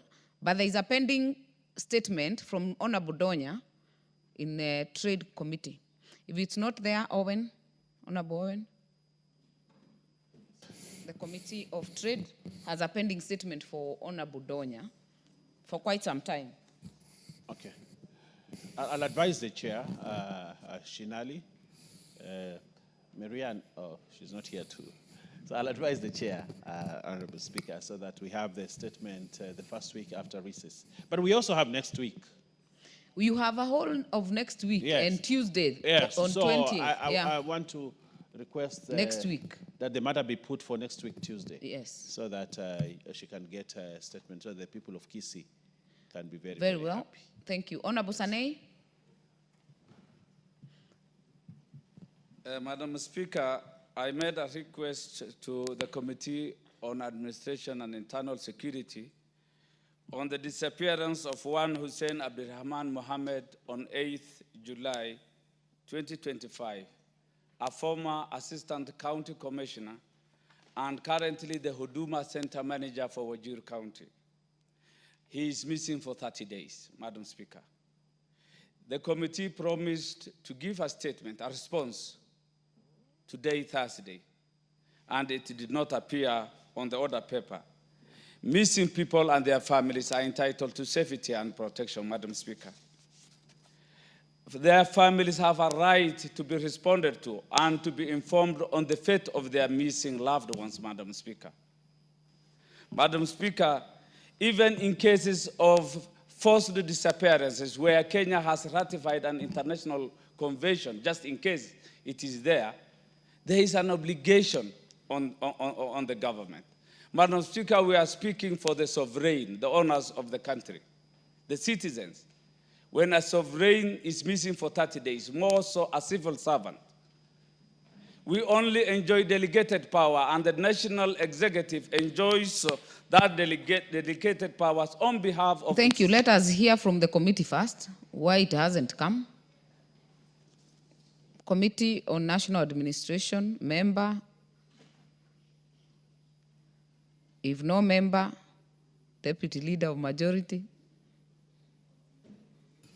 Well, Speaker, the Honorable Tongo, who is the chair, is a very diligent member. There must be a real good reason why he's not here, Honorable Speaker. So I want to plead with you, you allow us until Tuesday next week so that the statement, I'll talk to Tongo myself to get this response done. I thank you, Honorable Speaker. Honorable Sane. With humility, I respect the Deputy Leader of Majority's response. But, Madam Speaker, these are matters touching the sanctity of life, of Kenyans, a civil servant, a former Assistant County Commissioner, a father. We can't postpone such issues and handle it casually like that. We have an obligation as a government. Kenyans can't just disappear. If we can't account for a civil servant, the manager of a Huduma center, you can imagine of a common pastoralist who is in the wilderness all over in northern Kenya. Honorable Sane, any missing person is one too many. Regardless of your stature, I agree. Regardless of where you come from, we all have a right to life and a right to live wherever we would want to live. So, Honorable Owen Bayer, my suggestion would be the CS of Interior is coming next week. Can this be an addendum to his response? I direct that it should be an addendum so that we fast track it. Much obliged, Honorable Speaker, that I will also direct that it be put in the... You are directed, so yes, I am so kindly directed, execute. And I will kindly execute. Thank you. My staff, please, wherever you are and you are hearing this direction, please make sure it is you part of the cannot use this floor to direct your staff, Honorable Owen. Honorable members, Honorable Member Fortetu, are you on this one? I see you raising your hand. And I don't know why you're raising your hand. Madam Speaker, I don't Yes. know which other way to get your attention. It is here. I've been trying on intervention. to on do intervention. that. I've been trying to do that on the last two issues that have been raised. But I don't now that I have your attention, Member Fortetu, I don't have you on intervention. Point of order is an intervention. Thank you. Continue though. Thank you, Madam Speaker. I also have two statements that have been pending in this House for a long time. One from the Departmental Committee for the one that deals with matters interior and the one that deals with matters labor. Again, it's been pending for a long time, Madam Speaker. I don't know what is the method for getting a response after the Speaker directs after 2 weeks and you come and you don't hear any response. Interior and labor. One was about Nyayo T-zone workers who are not paid for a very long time. The other one was resettlement of people who are evicted from Tosha Forest in Tetu. And they were supposed to be resettled together with the other IDPs, but there's a list of 500 people who were not resettled, and I've been following those matters. And Madam Speaker, these are very old matters in this House. Some of them have been raised by my predecessors, and they have never been resolved. So I don't know whether I'm going to face the same fate or, you can intervene. Thank you. Thank you. Thank you. I think, Honorable Owen, you have quite some task. Honorable Tongoyo has a lot of pending statement. And then the other one is labor. I don't see Chonga. So you still have some duty to take up. Yeah, Honorable Speaker, I will discharge my duties by calling and talking to the Honorable Ken Chonga so that he brings a statement next week. And also, I'll also remind the Honorable Tongo. I think the issues of IDPs should not be an issue that we're discussing this time and age. The IDP phenomenon came in 2007 until today. Why should Kenyans be suffering? This is something that we need to put our foot down, not just as member for Tetu, but as Parliament. It should be on us that actually we finish this, settle all IDPs, and funds were put in budgets, consequent budgets, to settle IDPs in this country. I don't know what happened to those funds, but I think Honorable Tongo will give us a response. So, Honorable... next week? The people of Tetu, yes. Next week? Yes, the people of Tetu will have a response. Thank you. Thank you. Honorable Njeri, finally. Thank you for your indulgence, Honorable Speaker. I'll be very restrained because I do intend to seek a formal statement in regard to this. This is a matter that has come up and is unfolding as we speak. I'm informed that Clement Kioi, a 24-year-old who collapsed while playing football at Kutus with fellow young people, was rushed to Kutus dispensary, but was denied treatment on the allegation that he had not registered for SHA. Unfortunately, the fellow youths tried to rush him to a private medical facility, but he succumbed on the way to the facility.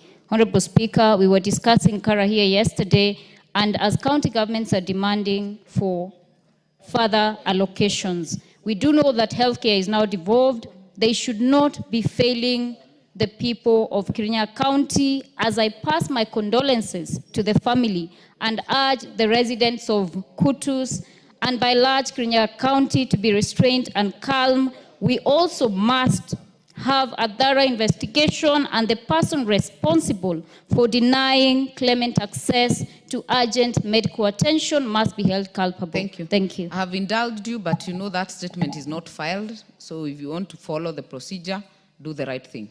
Honorable members, let us go to the next order.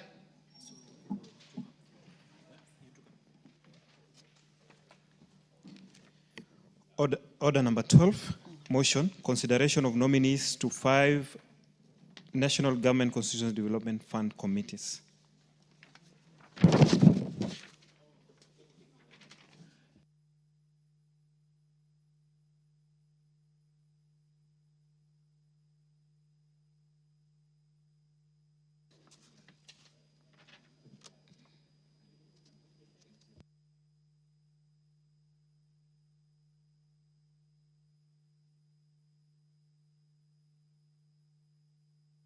Before we get to move that motion, allow me to recognize again or note that we have some schools in the galleries, public gallery, Kabutei Secondary School from Tinderet constituency, Nandi County, and we also have Nyakiambi Secondary School from Molo constituency, Nakuru County. Join me in welcoming them to the House to observe the proceedings of this House.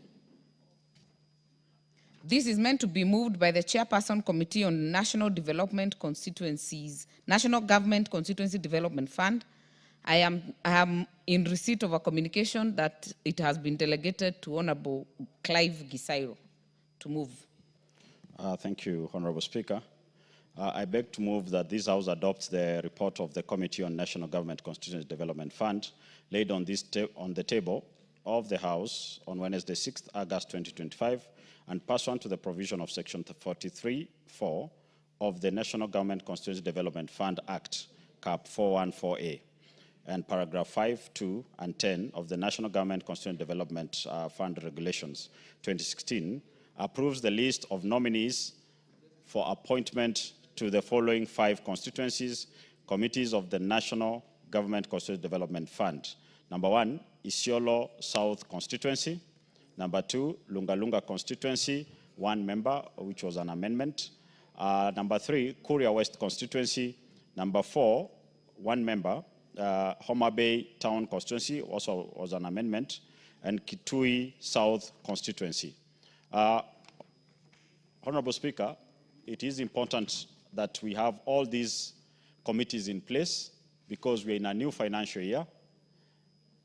And as we expect Treasury to start releasing the funds for this financial year, going by the fact that the motion for the ceilings was tabled yesterday and adopted by this House, we expect that each constituency to have all their CDFCs adopted by this House, approved by this House, and gazetted to ensure that service delivery to the people in all constituencies in Kenya is done in a timely manner to ensure that as we abide by the law, which says that all projects need to be completed by 30th June 2026, that no constituency remains behind. It's my hope that this House will adopt this list and approve the same to ensure that they are properly in place and the gazettement takes place soon as possible. Honorable Speaker, I beg to move, and I would like Honorable Toroitich, Member of Parliament, Marakwet West, to second. Honorable Timothy. Honorable Speaker, I rise to second. Thank you.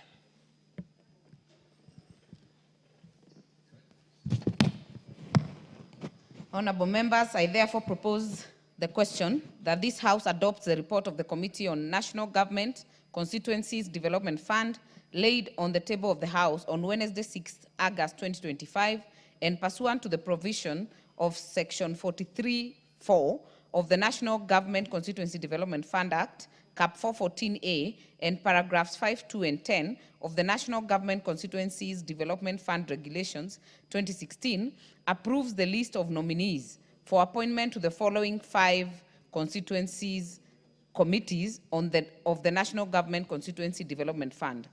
Isiolo, we have Isiolo South Constituency,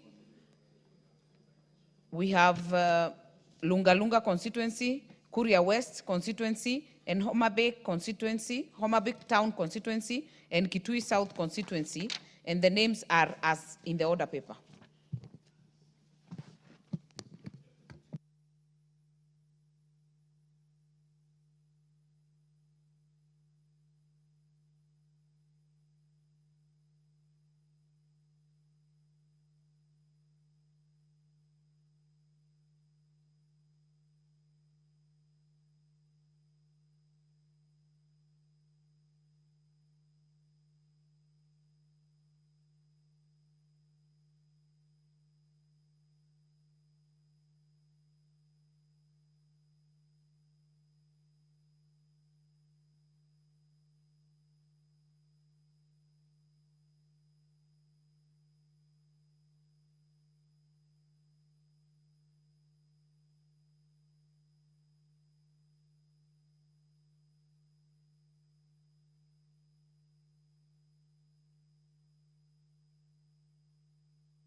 Honorable Owen.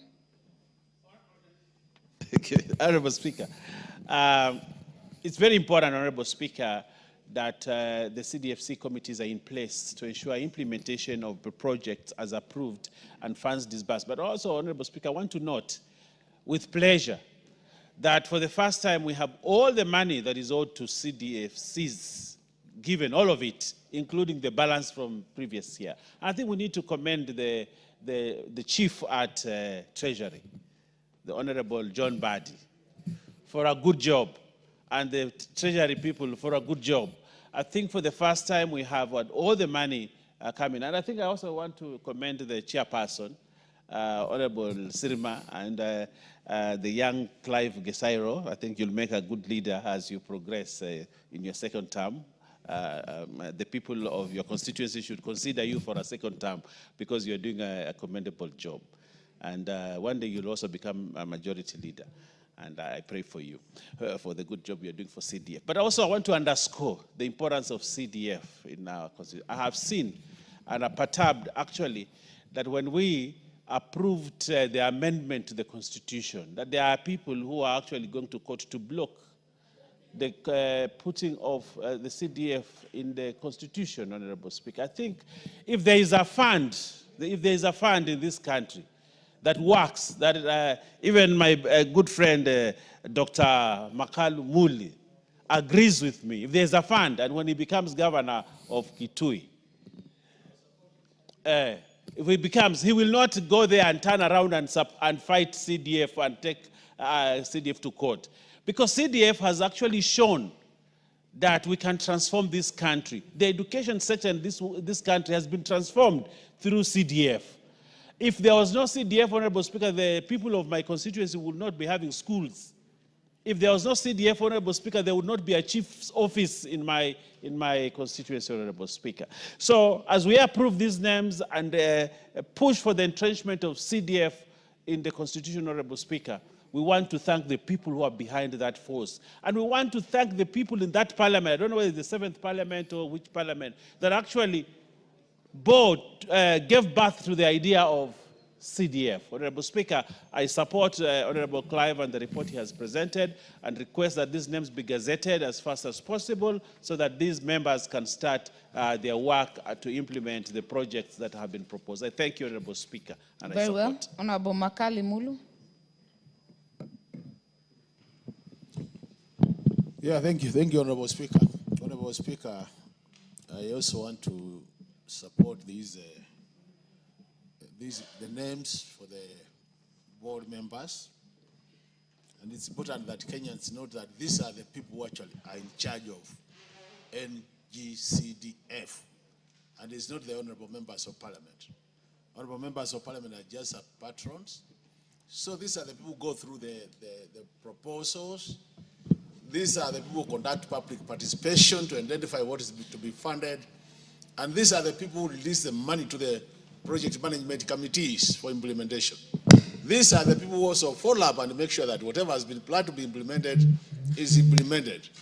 And these are the same people who also hand over the projects to the community members once they are completed. So it is important that all the constituencies have this board in place.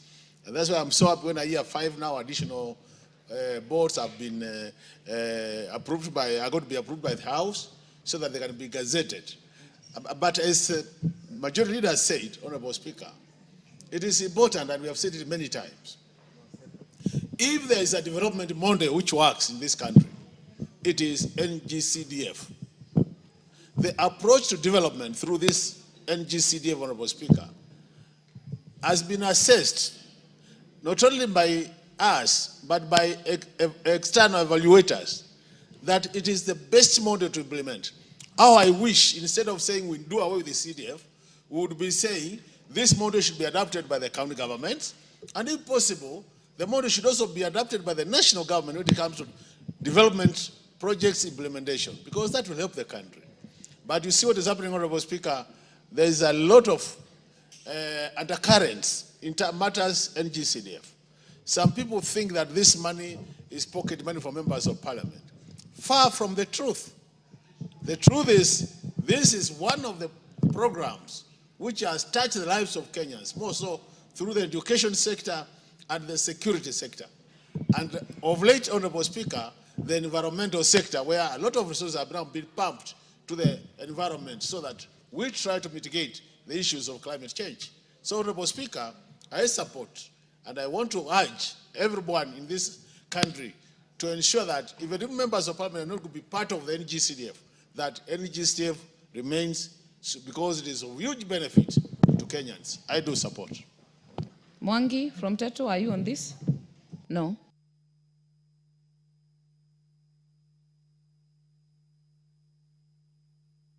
Bowen Kangogo. Thank you, Madam Speaker, for giving me this opportunity to support that motion. And Madam Speaker, it is important the 5 constituencies, the 5 constituencies, they have their committees in place. Because the Honorable Speaker, the CDF committees are very important, especially in running out those programs in the constituencies. And Madam Speaker, given that now we are beginning a new financial year, and we have a lot of faith, like the Honorable Leader of Majority has said, that we have a lot of faith with the Honorable John Badi that is going to disburse the money very soon. It is important that we have these officers in place, because it is through those CDFC's committee, Honorable Speaker, that the bursaries we give to our students in colleges, in secondary schools, and even in universities, those committees are the ones who normally sit down and vet those who qualify those bursaries. Madam Speaker, it is important also to know that the Treasury, and also with the introduction of the electronic procurement system, it is good we have this individuals get into their offices very fast, because I know in many of our constituencies also, they are being trained on EGP. So as soon as we approve these names, Honorable Speaker, they will also enable them to be onboarded into the e-procurement trainings, and for them to be able to execute their work in their constituencies. Madam Speaker, I don't want to say what my honorable colleagues have said about what the CDF has done in our constituencies. And even as we push to have the CDF entrenched in our constitution, Madam Speaker, it is the only money which is devolved to the crown, and every structure you see now, even in a county, in every 5 structures you see in a county, almost close to 4 or 3 are CDF projects. So, Madam Speaker, as a house, we need to protect CDF by all means, because CDF doesn't benefit members of parliament. The CDF doesn't, benefit the national government. The CDF benefits the local wananchi. Many, Madam Speaker, individuals, young people who may not have managed to go to school have been supported by CDF. Some they have been supported by CDF throughout their secondary school, even to the universities. And now they are professionals in this country in one way or another. So, Madam Speaker, with those many remarks, I want to support that we approve these names so that they can go down straight to their constituencies and start work immediately. Thank you, Madam Speaker. Honorable Nyenze, are you on this? Yes, Madam Speaker, thank you for the opportunity to say that on the onset I support this motion on consideration for nominees to these 5 NGCDF funds. These are very important committees because actually they are the ones who are in charge of the fund. The fund's accounts manager is the accounting officer. Together with these committees, they come up with the proposals of the projects to be done.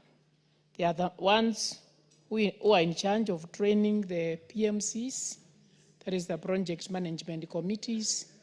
They are the ones actually who are in charge of this fund as a whole. So having these constituencies not having the committees, then is a disadvantage to them. I can see that some of them are just maybe replacing them, and therefore I actually support to say that I approve this list and say that it's really very important. NGCDF has done wonders in our country. It has brought a lot of changes, a lot of development, especially on the infrastructure. In terms of education, the bursary has assisted a lot. Families who could not take their children to secondary schools are now able to educate their children through the bursaries from NGCDF. And also, there are so many students who have gone through universities who could not actually be educated because of a lack of school fees. But this fund has brought a lot of transformation in our country. And therefore, I approve this and also say that members of parliament went through public participation, and people on the ground, Kenyans actually approved and said that NGCDF should continue. So whoever is taking NGCDF, again after public participation to court, this one is uncalled for, and Kenyans, I'm sure, are not with them. So with those few remarks, Madam Speaker, I support these nominees. Thank you. Very well. I don't see more interests. Honorable Zamzam. Asante sana Mheshimiwa Spika. Na mimi niweze kusema pia, Mheshimiwa Spika, NGCDF imesaidia sana, na kama vile Wakenya waliweza kutoa amri wakasema iendelee, kwa sababu Mheshimiwa Spika, nakumbuka wakati zetu tukisoma kule nyuma, wakati ambapo ilikuwa basari iko mahali moja, Mheshimiwa Spika, ilikuwa hatuna mtu wa kutufikia huku juu ndio tuweze kupata. Kwa hiyo tulisoma kwa shida, wazazi wetu wakauza maamri, wakachomeka na moto kuweza kuona kama sisi tunakaa darasani, Mheshimiwa Spika. Na wakati mwingine ilikuwa tunafukuzwa. Wakati moja nakumbuka nilikaa chini ya desk kwa sababu baba hana pesa, mama hana chochote, baba ni mgonjwa na mwalimu amenifukuza shuleni. Nikaona nikienda nyumbani baba akiniona pressure yake itazidi kupanda. Mheshimiwa Spika, mimi nilikaa chini ya desk nikisomea hapo mpaka siku moja sister, ilikuwa sisi shule yetu ni ya Catholic, tulikuwa tuna principal wetu anaitwa Sister Helen Kian, mzungu, akawa anatafuta chini ya miguu kuangalia nani hajavaa socks, na mimi niko huko sasa nimejificha, sina school fees na lazima tu nikae darasani. Kwa hiyo Mheshimiwa Spika, mimi nataka kusema wazazi wengi katika Kenya hii walifuatia shida nyingi sana kabla hizi basara hazijakuja kwa wabunge, Mheshimiwa Spika. Na mbunge anawakilisha kule chini kabisa mashinani. Yeye ndio yuko karibu na mwananchi, yeye ndio anajua matatizo ya wananchi. Kwa hiyo vile wanavyopeleka hii na inasaidia, mimi napenda kusupport na niseme waache kutatiza. Na hata ngafu hii yetu, Mheshimiwa Spika, na unaona sasa hii wengine watu wapigwa madongo kila mahali, imekuwa mama county sasa.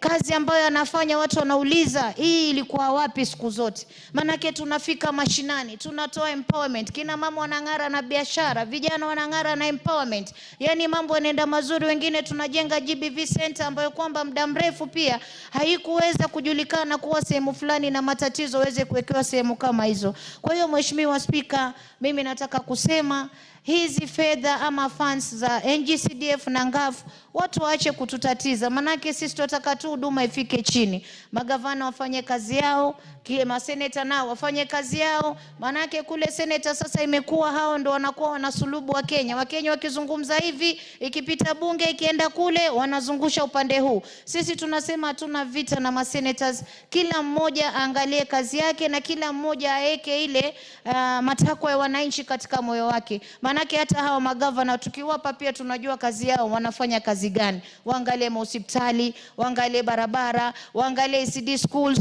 wana mambo mengi ya kuangalia sana ndani ya county. Waangalie mambo ya afya, afya inadorora, waangalie huko. Haya mambo mengine ya kuingilia mbunge waachane nayo, manake Kenya muda wote tumekuwa kwa amani, tumekaa kwa vizuri, isipokuwa haya mambo ambayo yanatokea sasa hivi sijui nani anasukuma. Lakini mimi nasema tu shetani atashindwa na Wakenya watashinda, kwa sababu hawa watoto wamekaa hapa juu bila kupata basari ya kusoma ama bila kupewa mwelekeo wa elimu. Hawa watoto leo wasingekuwa hapa, Mheshimiwa Spika, na hii kazi yote inafanywa na hawa wabunge ambao wako hapa, Mheshimiwa Spika. Kina mama kule muuza mboga, usijui muuza simsimu, wote unapata wameleta checks zao, na ndio maana unaona hata ishajulikana kuwa hii ndio kitu inashika wananchi. Unaona kila mahali empowerment, utapata wamama wamekuja wengi, wanafuata vile wanaweza kusaidika kule mashinani. Kwa hiyo mimi nasema kila mmoja angalie sehemu yake, na wabunge waachiwe NGCDF wafanye kazi yao, kina mama county tuachiwe ngafu yetu. Kwanza isitoshe ni kidogo sana,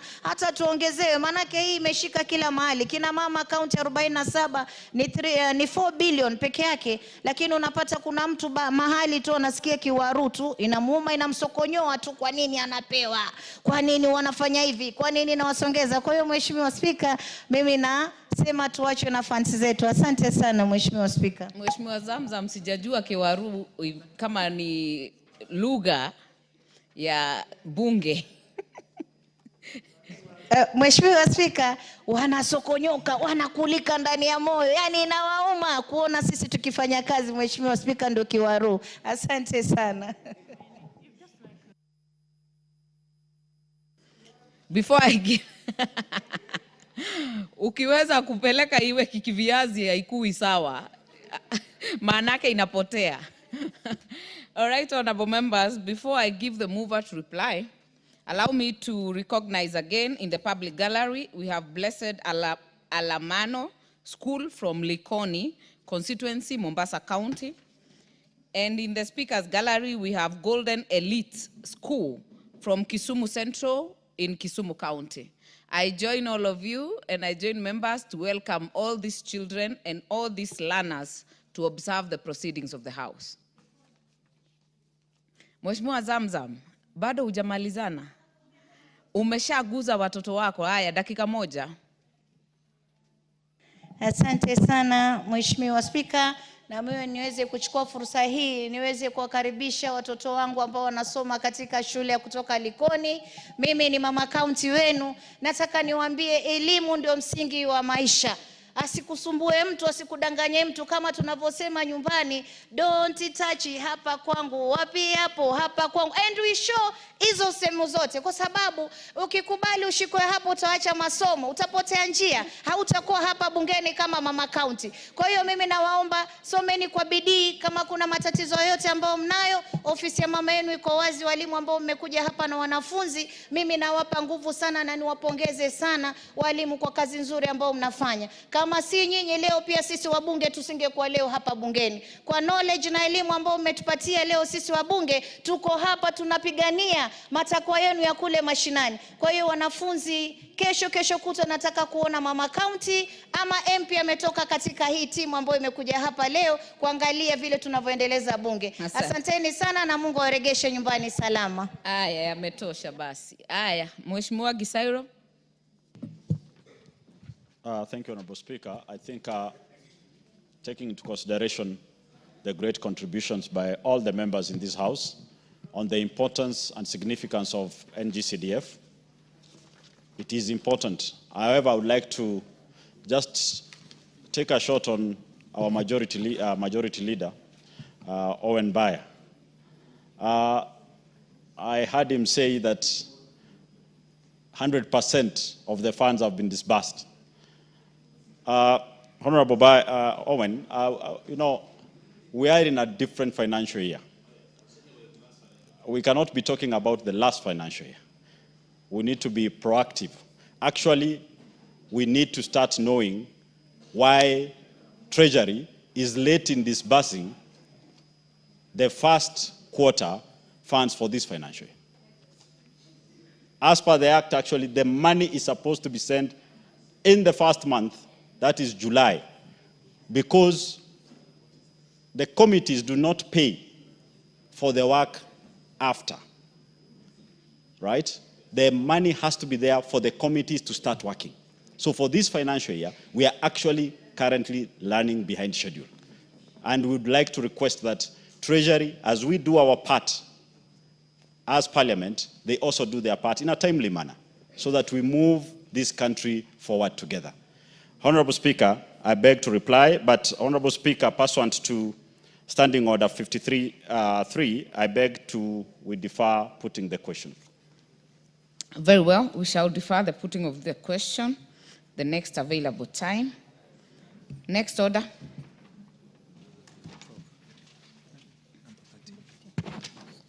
Order number 13, motion, consideration of Senate amendment to the Land Amendment Bill, National Assembly Bill number 40 of 2022. Honorable Simon Kingara, member for Ruiru.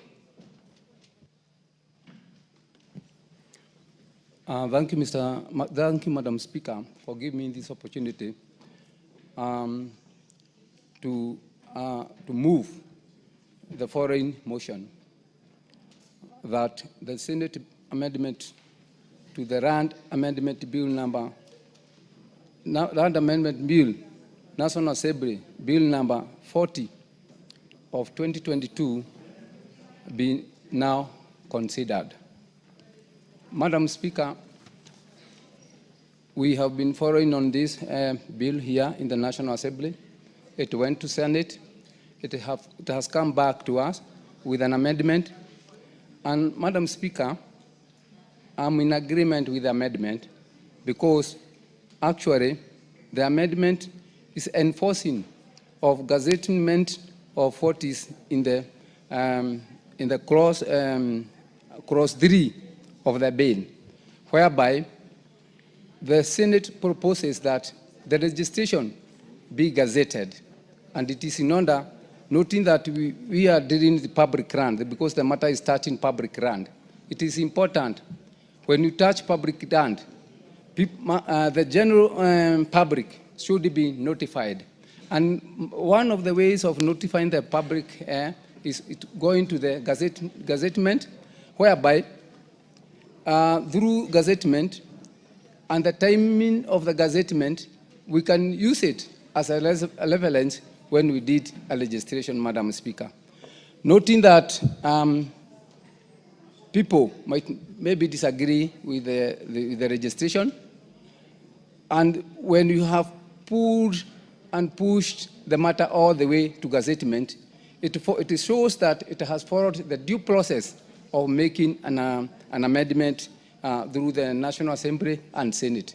And actually, noting that also there is an agreement, Madam Speaker, between the two parliaments, giving respect that we are in a bicameral parliamentary, whereby we have to agree one matter must be agreeable in both houses. This matter has been agreed in both houses. I, as the owner of the amendment, am in agreement with the amendment, and so I request that this process be completed, and I ask Honorable Gitari, Kirinyaga Central, to second. Thank you. Honorable Gitari. Did you move, Honorable? Yeah, I move. I request that I move the amendment. Very well. Honorable Gitari. Thank you, Madam Speaker. I support the amendment by Mheshimiwa King'ara. Honorable Speaker, this is a bill that tries to, when we are doing subdivisions in pieces of land, when we are preparing the master plans, there are public utilities. And those public utilities, what Honorable King'ara is trying to do is to say, when you are doing the other titles, all the titles for public utilities should be produced at the same time. The import of this, Madam Speaker, is that we solve the problem of a public utility, maybe it was a school, a nursery school, or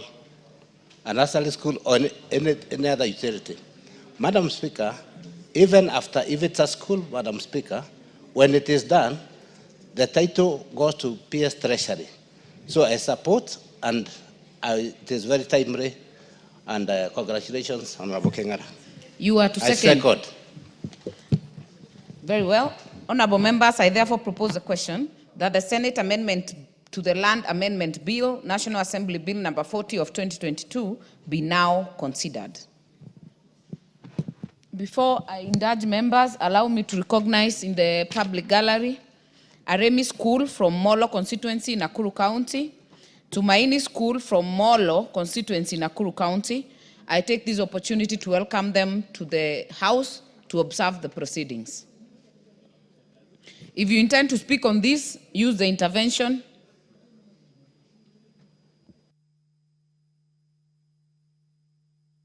Honorable Owen.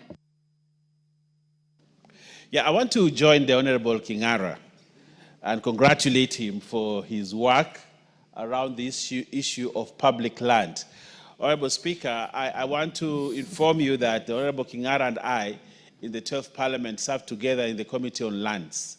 And in that committee, I saw his diligence, I saw his ability and his passion for actually protecting public land. And this piece of legislation that is bringing forth, Honorable Speaker, is about protecting public land. As you're aware, Honorable Speaker, we have lost a lot of public land to unscrupulous land grabbers, Honorable Speaker. People who are just eyeing public land. The only way to do that is to ensure that those titles of those public lands are issued at the same time when other titles are issued. You know, Honorable Speaker, the problem has been everybody else gets a piece of his paper, the title, but the public land title is not issued at that time. And therefore, it becomes vulnerable for people to actually... Honorable Speaker, you go to a settlement scheme, a big settlement scheme where everybody else has a title. The school in that scheme was given the land at the same time as the other people. But the title for that public school has not been issued, or the title for that hospital has not been issued, Honorable Speaker. And because of that, Honorable Speaker, we have run into the danger where every time titles for public institutions are not given, and therefore people take advantage and actually steal those public lands, Honorable Speaker. As we speak, many of the schools that we have in this country do not have titles, and yet the neighbors have titles. And you ask yourself, so what happened? Because somebody actually issued the neighbors with the titles, but refused to issue the school with a title. But we are saying, Honorable Speaker, henceforth, when we pass this bill and it is assented, all public lands must be issued with titles at the same time as others, so that, Honorable Speaker, the amendment from the Senate, which I agree with, and which the Honorable Kingara agrees with, is that it be immediately gazetted. Be gazetted that this is public land, this is a police station, this is a hospital, so that nobody comes to overturn that decision at any other time. And therefore, Honorable Speaker, I support the Senate amendment, and it has contributed to good legislation. And Honorable Speaker, I said this, the spirit. The spirit is, if we pass law here that touches on matters that are at the level of the Senate, Honorable Speaker, if it goes to the Senate, we don't have to always come to mediation or cantankerous laws, Honorable Speaker, laws that, and we seem to be fighting, Honorable Speaker. This is the House of Parliament. And when we pass a law that the Senate approves, looks at and improves in its content and its form, Honorable Speaker, we have no issue. We agree. And I think that is the spirit of the bicameral Parliament. And therefore, Honorable Kingara, I thank you, and I want to tell the people of Ruiru they have a good legislator in you, and they have no reason not to give you a third term to continue the good work that you're doing. I thank you. Honorable Jane Kihara, are you on this one?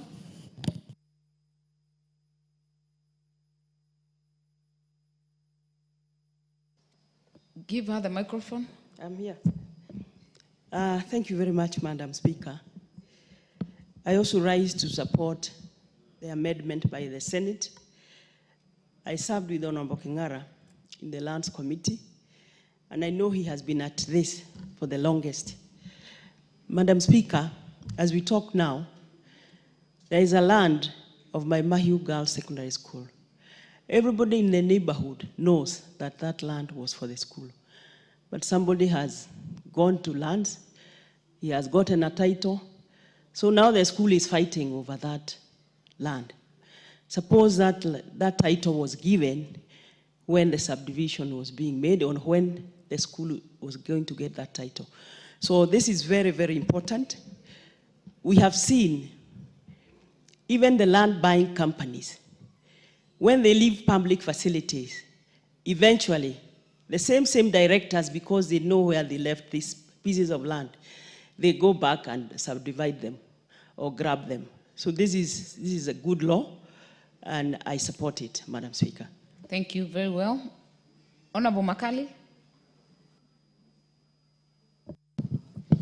Yeah, thank you, Honorable Speaker. Honorable Speaker, I also want to appreciate Honorable Kingara for this important legislation. But I'm just wondering, Honorable Speaker, whether it has not come too late in the day. Because, Honorable Speaker, you were to document public land which has been grabbed, starting from schools, road reserves, hospitals, public beaches. The list will be endless, Honorable Speaker. I know it is not possible, those who are legal minds, I know it's not possible to apply some law retrogressively. That is going backwards. But I think, Honorable Speaker, we need to come up with a mechanism to ensure that anybody who has grabbed public land, because if you go to the original maps, and we have surveyors here, if you go to the original maps, you'll be able to know originally this land was set aside for what. And even most of our estates, Honorable Speaker, you realize that land set aside for our children to play has already been grabbed. Land set aside for police posts has already been grabbed. Land set aside for health centers has already been grabbed. So you have a whole estate And you can't have any place you can put our public facility like a health center, Honorable Speaker. So even as I support, I think as a house, we need to take up the challenge and ask ourselves, is it possible that we go back and look at where the rain started beating us so that we are able to recover this land? Because so long as land was grabbed, Honorable Speaker, even if it was done 40 years ago, it still remains for public land. If we were to go that direction, we'll have so much land for our public utilities that there will be no need to start buying. Honorable Speaker, at times I get so much annoyed. I feel bad as a Kenyan that you see land which was originally public land, the government coming up later and buying the same land from a, it doesn't make sense at all. If you follow the story of the NSSF, Honorable Speaker, the history of the NSSF, once upon a time in this country, NSSF was buying land which actually used to belong to the government. It is awarded to a majority leader. For example, I'm giving an example. People don't, let Kenyans not mistake. It's given to Honorable Mbaya, and within 1 year or two, Honorable Mbaya comes with a title, indicates that land is private, and he sells to the same government. This is craziness, Honorable Speaker.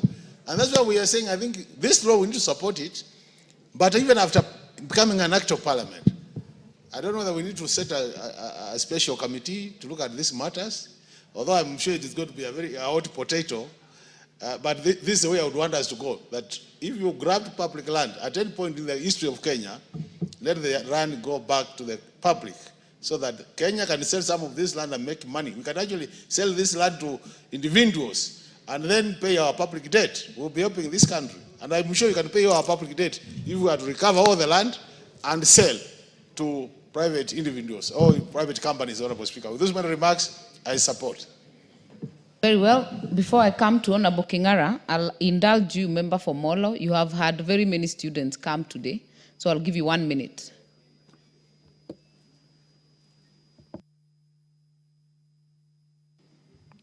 I thank you, Honorable Speaker, for your indulgence. I would like to take this opportunity to welcome to the National Assembly the future engineers, future lawyers, future members of parliament, future presidents, future doctors.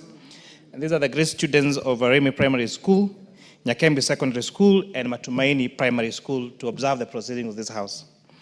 Honorable Speaker, I've always taken it as a habit when I visit these schools to invite them, especially the uppermost class, to come and observe the proceedings of Parliament, to come and see that there is life outside Molo. Because one of the things that we have to really do and grow as a people is if we encourage integration, we encourage people to work and live in different parts of this country and to realize that there is a lot of opportunities out here. So thank you for your indulgence. I'd like to welcome the students to observe the proceeding of this House. Thank you, Honorable Speaker. Very well. Honorable Kingara. Hold on. Honorable Njeri, are you on this one or it's the former one that you had done? Okay. Thank you, Honorable Speaker. Allow me to commend the Honorable Member, Kingara, for this amendment. I believe it is timely that when developers are constructing any, or maybe coming up with future plans, they also ensure they encompass and think about the public utilities and amenities that will be needed by the public. Further to that, Honorable Speaker, we do need to have a serious national conversation with the Ministry of Lands in regard to titleage of public land, Honorable Speaker. As we speak, we know that there's various parcels of public land that are in contention in regard to where the title deed is, who owns the title deed, and also private encroachment on public land. In Kirinyaga County, for example, Ngiriambu Primary School land has been encroached by private individuals. And this is a government institution that has been in existence for many years. So we need to resolve these matters, Honorable Speaker, so that our future is safeguarded. Thank you. Very well. Honorable Kingara.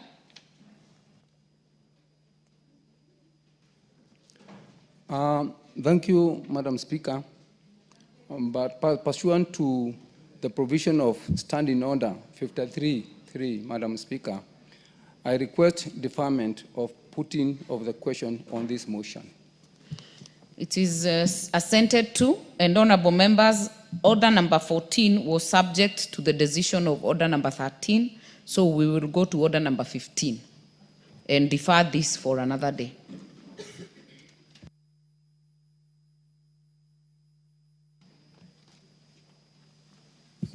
Order number 15, motion, consideration of report on the examination of financial statements for the National Humanitarian Fund. Honorable Fatuma, Chairperson, Special Funds Account Committee.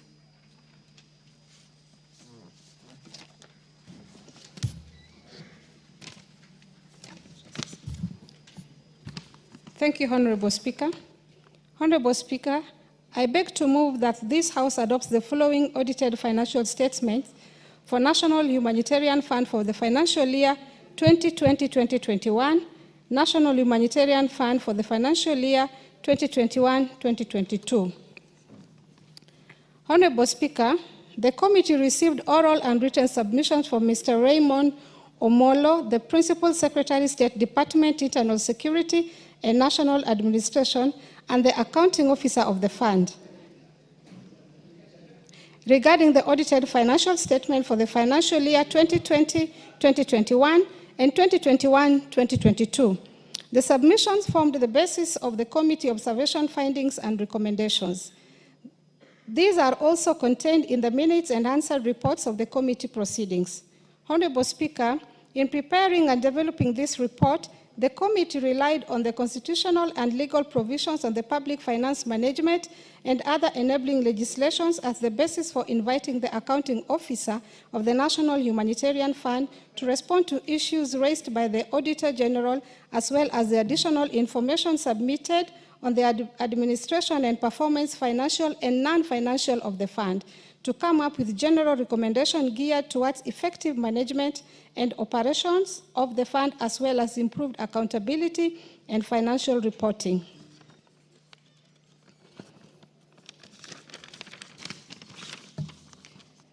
Honorable Speaker, during the examination of the audited report, the committee made the following general observations which apply across the two financial years. 1. At the time of the audit, 4 banks' accounts were dominant and were holding idle funds despite provision in the Act and completion of disbursement of grants to IDPs. This is in contravention of the provision of the Section 16(2) of the Prevention and Protection Assistance to Internally Displaced Persons and Affected Communities Act 2012, which provides that accounting officer may, with approval of the Cabinet Secretary, for the time being responsible for the finance, invest, or place on a deposit interest earning account any of the monies of the fund, and any interest earned on the monies so invested or deposited shall be placed to the credit of the fund. 2. The fund did not have a functional committee since its 3-year tenure expired in 2017, resulting in no funds being disbanded and no payment schedules being prepared due to the absence of a functional committee. This contravenes the Prevention, Protection, and Assistance to Internally Displaced Persons and Affected Communities Act 2012, which prescribes the fund administration procedures, including the compensation and functions of the committee and secretariat. 3. The committee recommended, in relation to both issues, the Cabinet Secretary for the Ministry of Interior and National Administration should reconstitute a functional National Consultative Coordination Committee on IDPs to facilitate the winding up of the matters related to the fund within 6 months upon the adoption of this report. Honorable Speaker, it is for this reason that on behalf of the Special Funds Accounts Committee, I am proud to move this motion on the consideration of the report of the Auditor General on the financial statement for the National Humanitarian Fund. Honorable Speaker, I beg to move, and I now request Honorable Catherine Omanyo, who is a committed committee member, to second the motion. Thank you, Honorable Speaker. Member for Busia. Thank you, Madam Speaker. I second the motion, and I ardently support our conclusion. I was questioning as well, why should we have a lot of money lying in the accounts for internally displaced people, yet they are displaced because they do not have a place to call home, and they lack social amenities. Yet we have all the monies in the account. If somebody is displaced in their own country, we have a lot of idle land. We have land being sold everywhere in this country. Why not use that money to buy land and settle them? So we questioned, and unfortunately, up to date, the issue is still at stake. And I pray that one day, no Kenyan will be displaced. Thank you, Madam Speaker. Very well. Honorable members, I therefore propose a question that this House adopts the report of the Special Funds Accounts Committee on its consideration of the audited accounts for the National Humanitarian Fund for the financial years 2020-2021 to 2021-2022, laid on the table of the House on Tuesday, 29th July of 2025. Honorable Makali.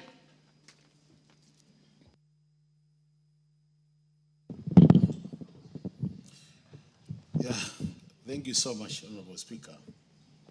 Honorable Speaker, I want to thank the Committee on Special Funds for this report.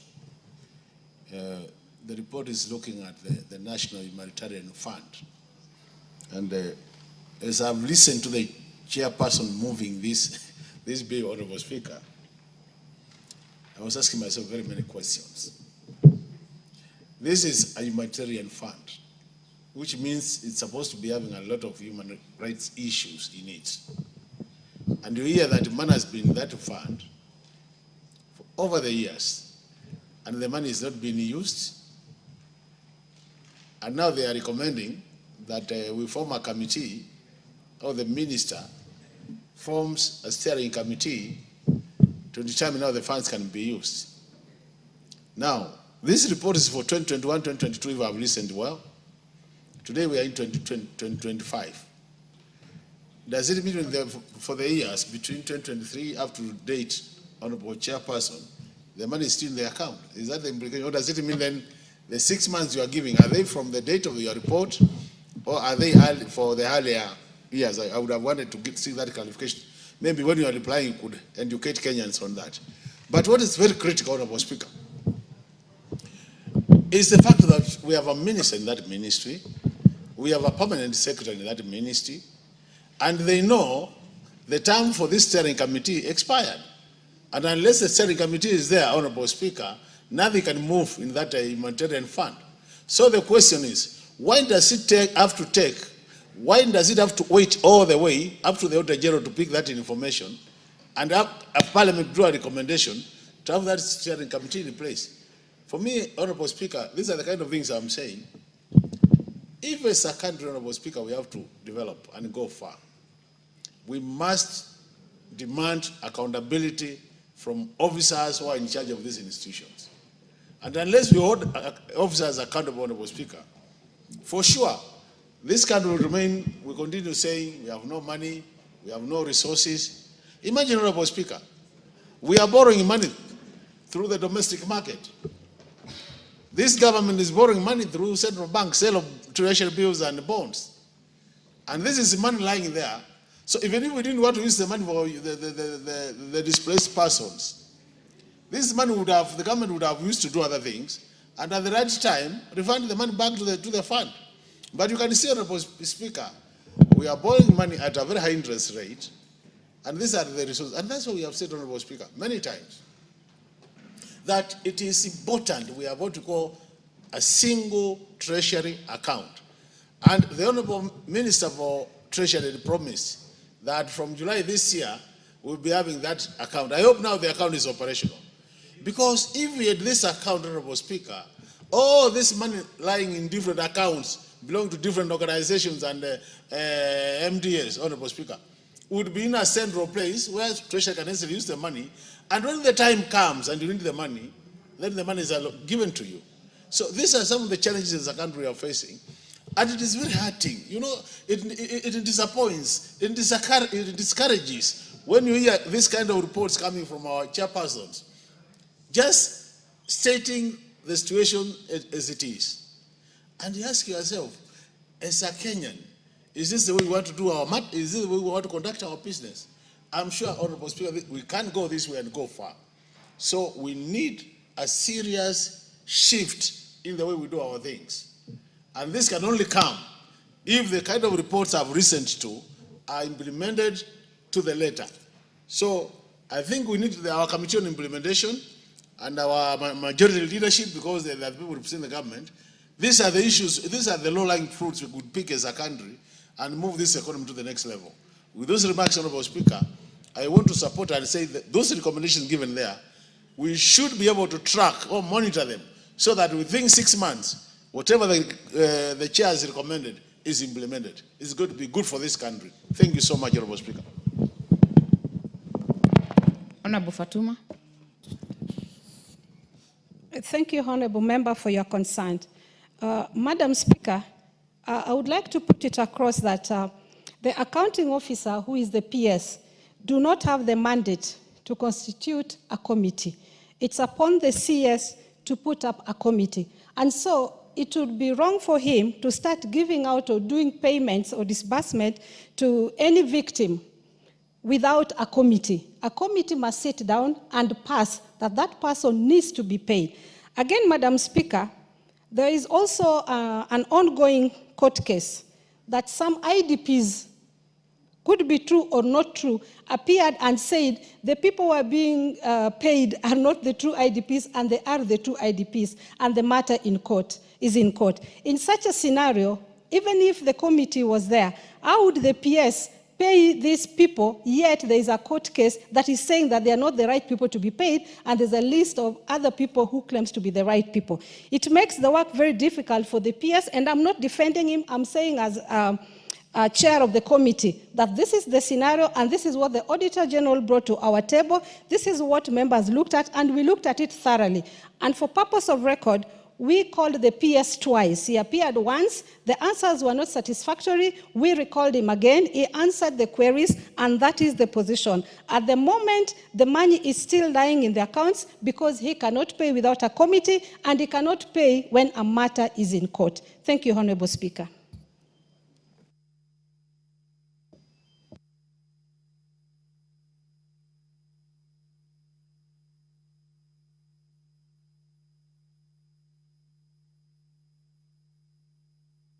Okay, honorable members, I don't see more interest on this bill, on this motion, so we'll ask the chair, the mover, to reply. I wanted to...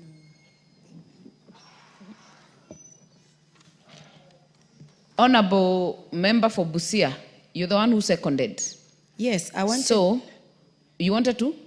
To contribute, because we were all worried why there was no committee and... Honorable member for Busia, you should have put that when you're seconding. You cannot then again support the same that you seconded.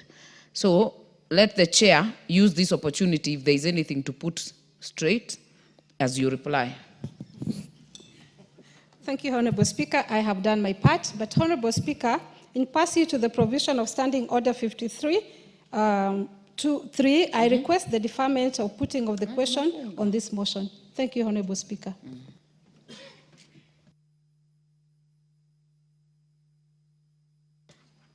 In accordance to Standing Order 53.3, we shall defer the putting of the question on this motion. Honorable members, we have exhausted the business of the day. Be upstanding. And the time now being 5:28 p.m., this House stands adjourned until Tuesday, 12th August 2025 at 2:30 p.m.